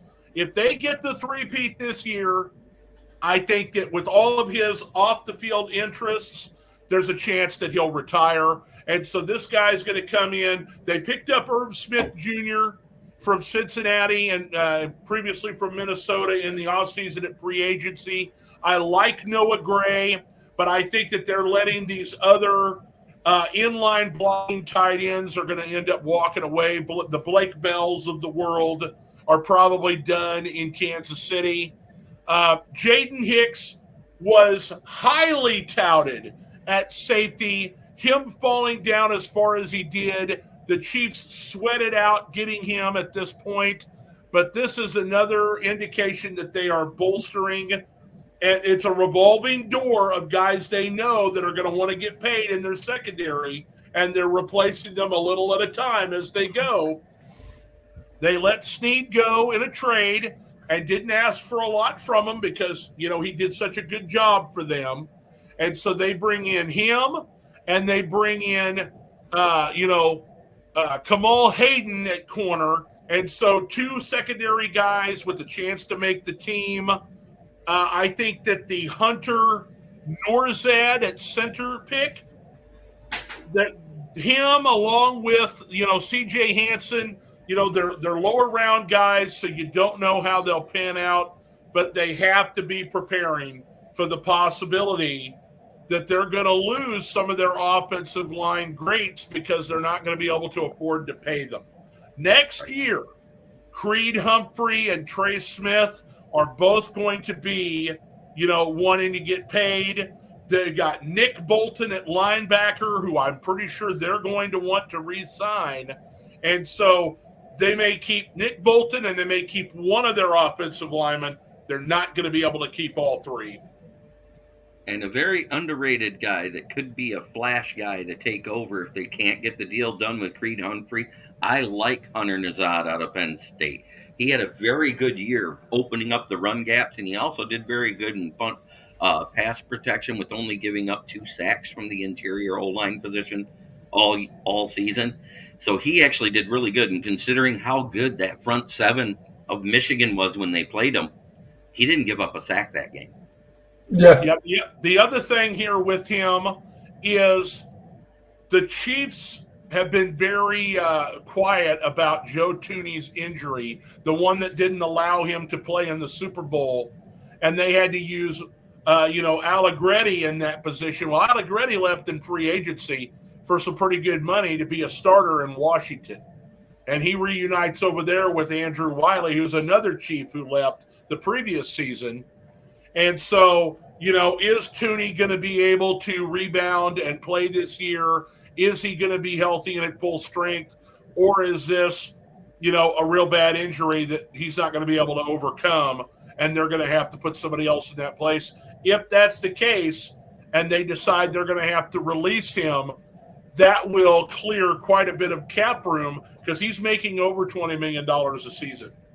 Yeah. So that's my take on the Kansas City Chiefs. Do you want to do the Detroit Lions next? Yeah, Because we talk Detroit on this show, Chris. Yeah, we do talk Detroit on this show. We got Terry Arnold, Ernest Rakestraw. I think we got two studs at cornerback. We discussed it earlier. It kind of shocked me because last week's mock draft I had us taking a quarterback, obviously the wrong one because I didn't think we had Arnold going way earlier in the draft, and so I turned out to be right. The one surprising pick we got was Giovanni Manu. I was kind of shocked just because of where he came from was the shock because I knew we were probably going to draft 1 to 2 offensive linemen in this draft, but I didn't expect to jump up to get him where he came from. But I'll take it. The dude's 6'8", 350 pounds. Dude's a beast. 5'2", 40. That's fast for such a big man. Yes. And I remember I told you about him that we had a top 30 visit with him. Yeah. His wingspan is so large. If he was to stand like a quarterback right behind Frank Ragnow, he could reach out and touch Taylor Decker's shoulder and then reach out with the other hand and touch Penei Sewell's shoulder. That's how long his wingspan is. So what I like about him is he may be raw, but he already shows the technique to get low in pass protection, to get under those bigger defensive ends that tend to bowl smaller tackles over. And to me, he's probably going to be learning behind Decker. He is. And when Decker leaves, he's going to be the replacement. And then you're going to have Penei Sewell on the right hand and him on the left. You ain't going to blindside Jared Goff. Here's the crazy thing. Did you see the video when he got done with his phone call, what he said to his family when the cameras was on him? No, I didn't catch that. He hangs up the phone. He goes, all right, I need to protect Jared Goff. That's awesome. He's excited to be here. And the other thing is with his athleticism, because he's also a two-sport athlete. He played basketball for the University of British Columbia, was a 6'8" center. And the only thing he got in trouble with was blocking jump shots because he tended to get a lot of goaltending, a lot like Patrick Ewing used to get back in college. Yeah. So, but if they were at the rim, it was Dikembe Mutombo style blocks. Where he was so big and so strong when he'd hit the basketball, it was bouncing off of people's shoulders. Also, we got Sion Vaki. Yep. Safety. He was a safety plus a running back. He was a two-way player at Utah. The crazy thing is he was used in the passing game. He was also used in the run game. And as an offensive player, he had over a 90 PFF score. What he had a smaller score on was safety. So I think he's going to end up being more of a special teams and a backup running back on this roster.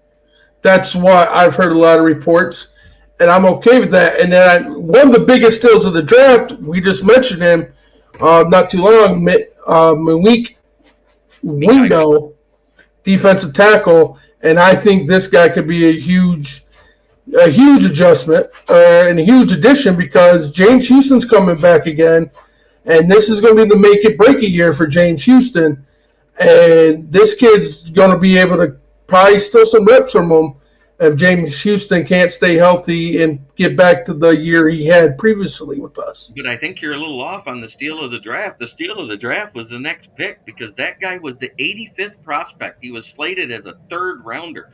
Christian Mahogany out of Boston College was said all he needed was a year to adjust, and he's a starter in the NFL. And I think he's the heir apparent to Zietler, who's 34 years old and almost retirement age as a guard. Okay. So take that.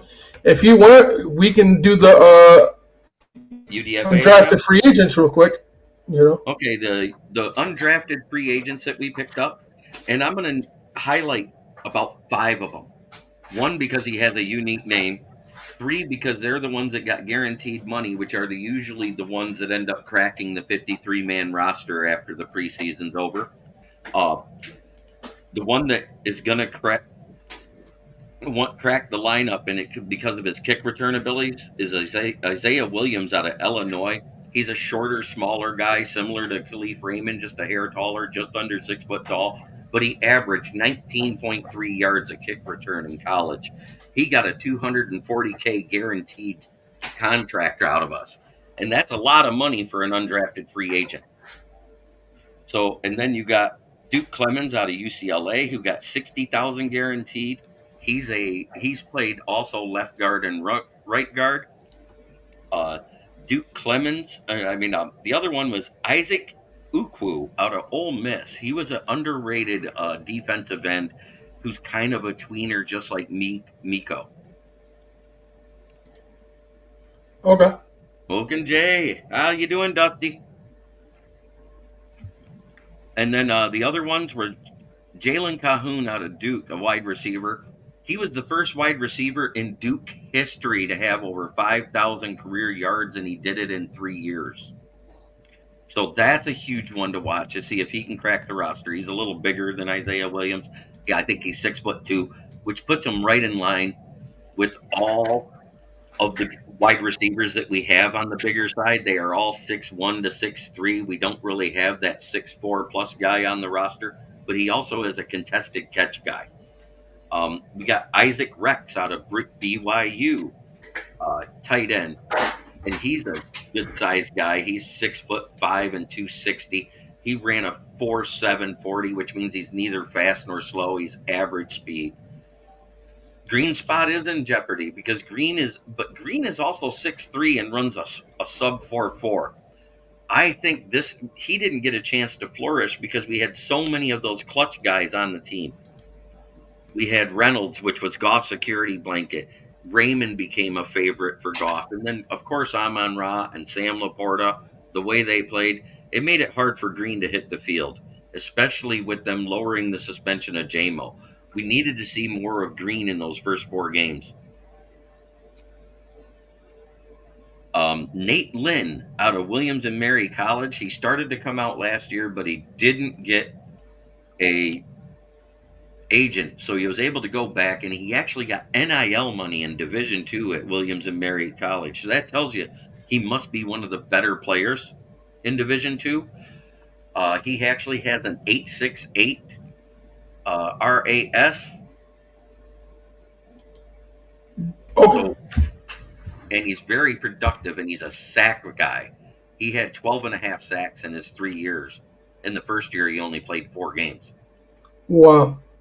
The other guy I really like, and I love his name, even though he came from a school I hate, which is OSU. It's a linebacker who's 6'4" and 240 pounds. His name is Steel Chambers, which sounds like one of two things. It's either a bad actor from an old 70s porn.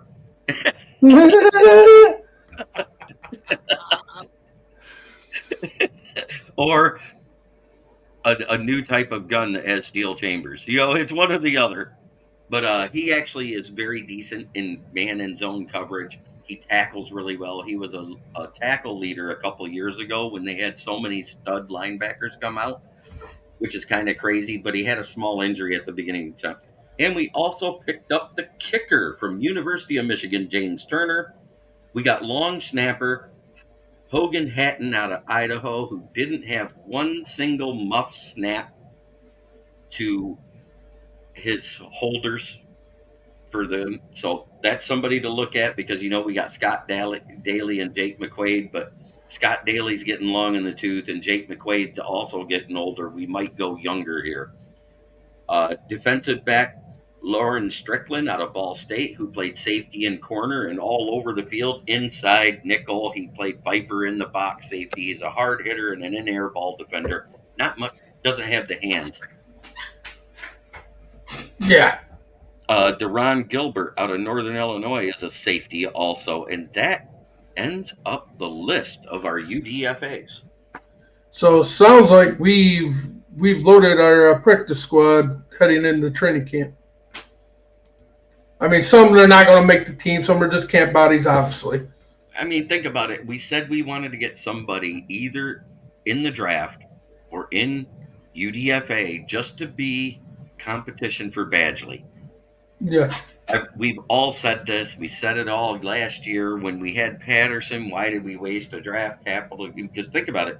We'd have had 2 7th-round picks if we wouldn't have made the trade to get Patterson from the Jags when they were getting ready to let him walk. But if he goes to waivers, we're in the waiver wire, and we were in the middle of the road, and we would have to wait, and if somebody else picked him up, and they wanted him back because he was clutch for us the year before, he went to the Jags. Plus, think about it, he won that game in the playoffs for the Jags that year when they did win one. Yeah. So go ahead. And now we're on to Minnesota Vikings. You want to take us through this, David? Sure. So, I mean, I think they got the quarterback they wanted. We got super lucky with Dallas Turner coming down. Going into last year, before the college season was played out for the 2023-2024 year, Dallas Turner was the number 1 rated, edge rusher in college football. And here he is. He falls to us. I think it's great because they need somebody to replace Danielle Hunter. When you go with Kyrie Jackson, and I've done just a bit of research here in the last 5 minutes because I don't know these guys. Kyrie Jackson's got a lot of size, okay? They don't necessarily think that he has the speed, but he's definitely got size. He's good with contested catches. And, he comes from Oregon, so they're playing a lot of pass-happy teams. And so I think this could be a good pickup for them. We've had a bit of a weak secondary for several years now. Walter Rouse has played left tackle at Oklahoma.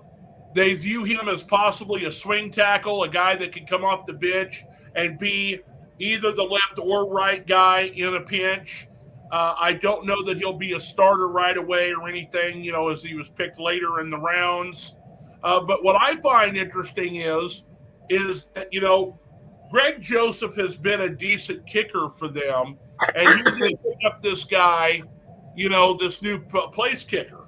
And so there'll be some competition in training camp. I don't know that he'll be considered the favorite, even though we saw a few missed kicks last year from Joseph. I think he'll retain his job, but this guy could be a practice squad player or end up on another team with a trade perhaps during training camp or preseason. And then just, the other 2 guys are for depth. They're being brought into camp to give them an opportunity to see what they can do. Don't have a lot of information on them, but we definitely need offensive line and defensive line. And they've given themselves a chance to maybe find a diamond in the rough here with both these guys. Yeah. I really like Will Reichard. He was actually the 3rd best kicker in this draft because he was so accurate. He didn't have a miss last year. He's a lot of the reason why Alabama made it to the playoffs. So say what you want. This is a guy that could take over for Joseph. And let Joseph, either you guys cut Joseph or let him walk, because kickers don't make a lot of money unless they're really great. And that's fine because I want the best kicker we can get. This team this year is probably going to end up playing some pretty close games, and they can't afford to miss kicks. And this guy can kick some pretty deep stuff. I saw some deep kicks from Alabama, this year, and so. Yeah, I mean, maybe he'll be the guy, and it'll be a camp competition. Is he going to be the guy for him or not? If he wins the job, more power to him. You need to hope he doesn't start out like Mr. Third-round pick last year for the 49ers, who had 5 games before he hit a field goal. Oh, yeah. They still ended up in the Super Bowl, though. So, I mean, I understand that, but I'm just saying he started out the year rough with the yips, is what I'm getting at. That and both those guys in the Super Bowl kicking 50-plus yard field goals, setting the records, in the Super Bowl with their kicks. So, and I just want to give Dave some shit right now. I told him he was taking JJ. Yeah, and he took JJ. I hope he works out. I'm concerned, because I think that a lot of the pre-draft, the preamble, the build-up from Harbaugh was because he was hoping, to get his guy, picked high so he'd make good money. I've seen some of the statistics where he's played well. Yeah. But I've also seen where they've handed the ball off 30 straight times and he didn't throw the ball in order to win the game. But I understand that, but this is what people don't understand. That has nothing to do with JJ playing. That is Harbaugh. His whole goal was to bring back Ben Schechtmer's style of football back to the University of Michigan. And that football was run the ball and just keep running the ball. That's what Michigan game plan was every week. And it worked because of the backfield that they have. And also, don't forget, after the first 8 games, he was serving the 3-game suspension. So what they did was they hid JJ so that when we got to the Big Ten championship and he did have to throw versus Iowa, they wouldn't be ready for it, because that is one of the pro-style defenses in the Big Ten. It was Ohio State, Michigan, and Iowa as the best defenses in the Big Ten. Just like I was telling a Minnesota fan when we were talking in the bar, I said, please don't draft my boy. And she's like, I'm nervous if we draft your boy. I don't know if I want him because he didn't throw the ball. There's one play that JJ made that helped us beat in the Rose Bowl. He gets hit, and it's clearly off the ground, and he throws a perfect spiral, still 30 yards, to set us up to go score a touchdown. One of the most beautiful balls I've ever seen the kid throw. The kid has mobility. He can run. He can move out of the pocket. I'm not saying he's going to be the greatest thing that ever happened, because he's still, let's face it, it's the NFL. He's still got to see if he can translate in the NFL just like anybody else does. But to me, how much focus this kid puts in the game, there's no doubt in my mind he's going to be a good quarterback. And I'm actually pissed that we have to play him twice a year in the upcoming years. I do not want to see freaking JJ freaking slinging the ball ever. And, playing him once every now and then would have been fine, but playing him twice a year for the next possibly 5 years, I did not want that. Hey, you said we were going to take him. What's wrong? Hey, just because I said you were going to take him doesn't mean I wanted him to go there. But at the same time, when he was throwing the ball, for as many wow factor throws he had those what the fuck throws. Yeah, but I think every quarterback does them. A lot of Michigan fans overhyped JJ too, including Harbaugh. As much as we don't want to say it, yes, he was very, very accurate through the first 8 games. He was not the way. They won games. They won games because of the run game. Yeah. I think if JJ plays, I hope Sam Darnold just plays average. If he plays average, they don't have to start JJ this year, which I think would be better for his development, because rookies that play right away. Play the whole year. Yeah, I totally agree. I think it would be very good for him to be. Except for the last week of the season, when they've already wrapped up the playoff spot and the division, then they can let JJ come on in and play. even if all they got is a wild card spot and they're not playing a divisional opponent, and it doesn't matter because you're not going to move up the rankings, you let JJ play then, is what I'm saying. Have the spot locked up. Or you if you're not in. You think that was funny, Chris? What do you mean? Well, part was supposed to not understand my joke when I said that, I understood your when joke. the Vikings already it. had the division all wrapped up and they could sit their starters, there for the last week of the year. I mean, if you had somebody better than Sam McDonald, that's a possibility. I just don't. Darnold? I'm sorry. But maybe I don't trust him because the dude's played a backup role great, but every time he becomes a starter, it just don't really trend well for him. So, but I'm curious to see what he can do now since he's older and matured and understands the game a lot better. Because he hasn't started in a couple years. The thing I have the most positivity about with Darnold starting is that although the terminology may be a little bit different, he's going to basically be in the same offensive system he was in last year because it's the Shanahan-McVay system that O'Connell is running in Minnesota. Yeah. And honestly, JJ, don't get me wrong, I don't think JJ comes in and lights the freaking league up like CJ Stroud does. But if he does get called on early, the one good thing Minnesota and JJ got is JJ, the wide out. He would be able to roll out, get open, and swing in the ball. Agency. So, I mean, between him and Ty Chandler, I think we're going to have a decent running game this year. It just depends on if the offensive line can run block. The guy who we got in the draft, who I said is the swing tackle from Oklahoma, he's a road grader. That's the one thing they said is he's a very good run blocker. So if we can have good run blocking and can run the ball, I know that Brian Flores, we lost some people on defense, but the defense was much improved under his guidance as the defensive coordinator last year. And so and on my show, I warned Lions fans. I said, you watch. Brian Flores doesn't need talent to have a good defense. He's a good defensive coordinator. He always has been. And he actually was a good head coach. He was the only one of those Miami Belichick guys that looked like they were going to make it, but the owner screwed him in Miami. Yeah.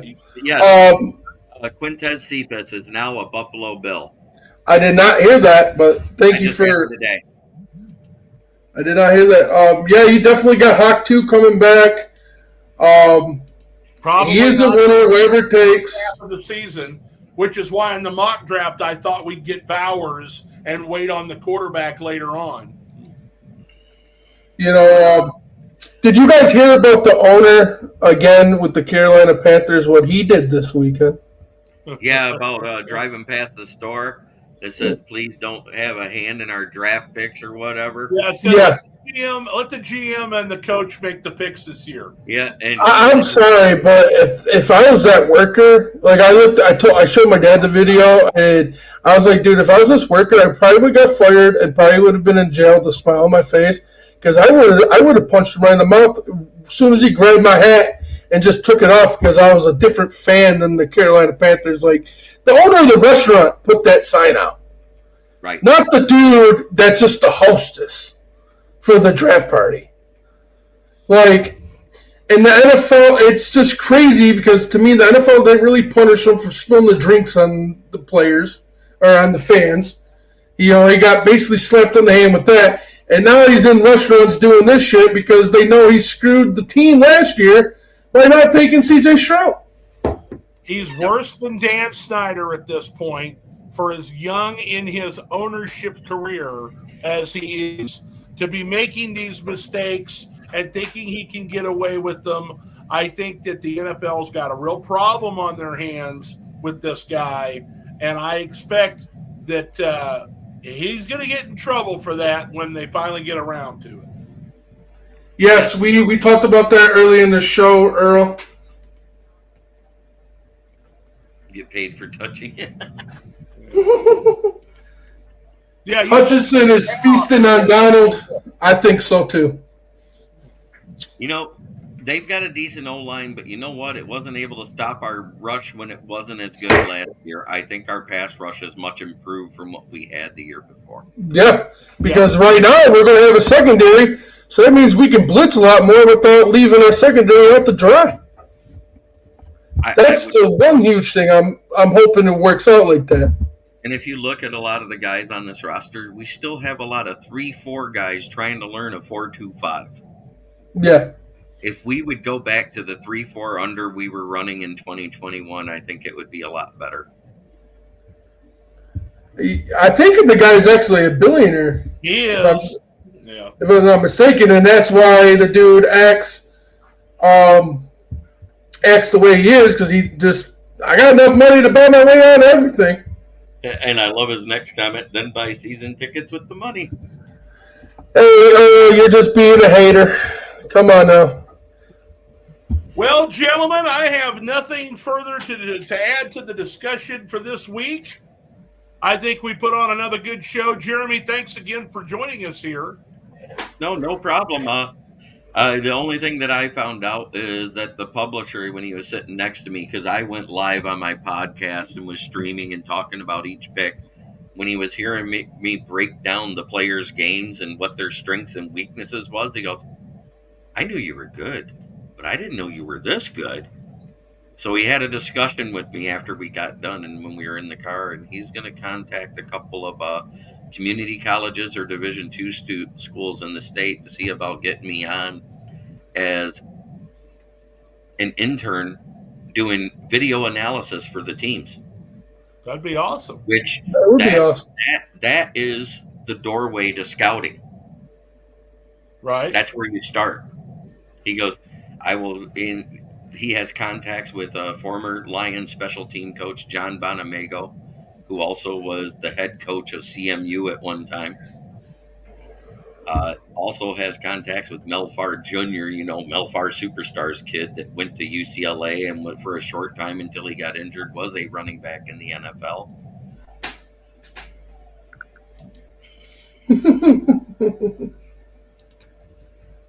That'd be awesome. So I seriously think the Bears defense needs to win for that team. I think Green Bay will be a good team this year, and I hope those two teams beat each other up. And Minnesota is a sneaky team I don't trust, so we just need to put the hammer down on. I agree. I mean, even when they were as bad as they were last year after the Kirk Cousins injury, they started creeping back up there towards the end of the year, and they were playing a lot of close games, for sure. Well, I'm going to do some in-depth research on all of the picks over the next couple of weeks. We'll have my way too early predictions in a couple of Sundays as far as what we think is going to happen for this upcoming year. But we still won't know with no schedule release. That always is important. And you'll have the next round of free agency as well now that the draft is over. And so, gentlemen, it's been great. Thanks again for joining us, Jeremy, Chris. As always, thank you. All right, guys. Thank you guys for joining. And if you guys haven't already, if you want to follow Fourth Going Sports, we're live every Sunday. And then when the season goes, we'll be live on Tuesday. The link. Yep.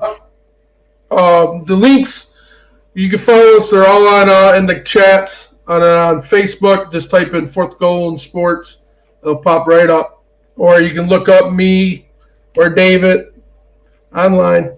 And don't forget to follow mine too, Kneecap Biting with the Motor City Lions, and you can also find it under the same page name on Facebook. Exactly. I invited over 1,000 people to your page.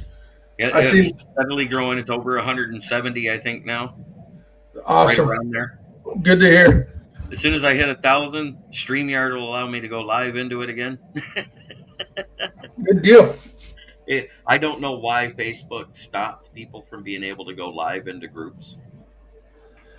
It's weird because I stream right to my page and then I can share it from my page.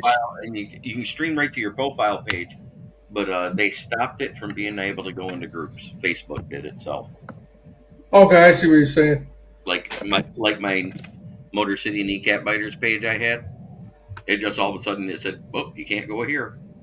Try to reconnect. I try to reconnect, and it says Facebook's not allowing it. Wow. Been doing it for 2 years there, and all of a sudden I get a big following, and then they drop me. Thank you, Ron. Hey, it's funny because didn't he just say JJ was a boss like 5 minutes ago? Yeah. Good night. Good night. All right, good night, guys. All right, we'll talk to you later.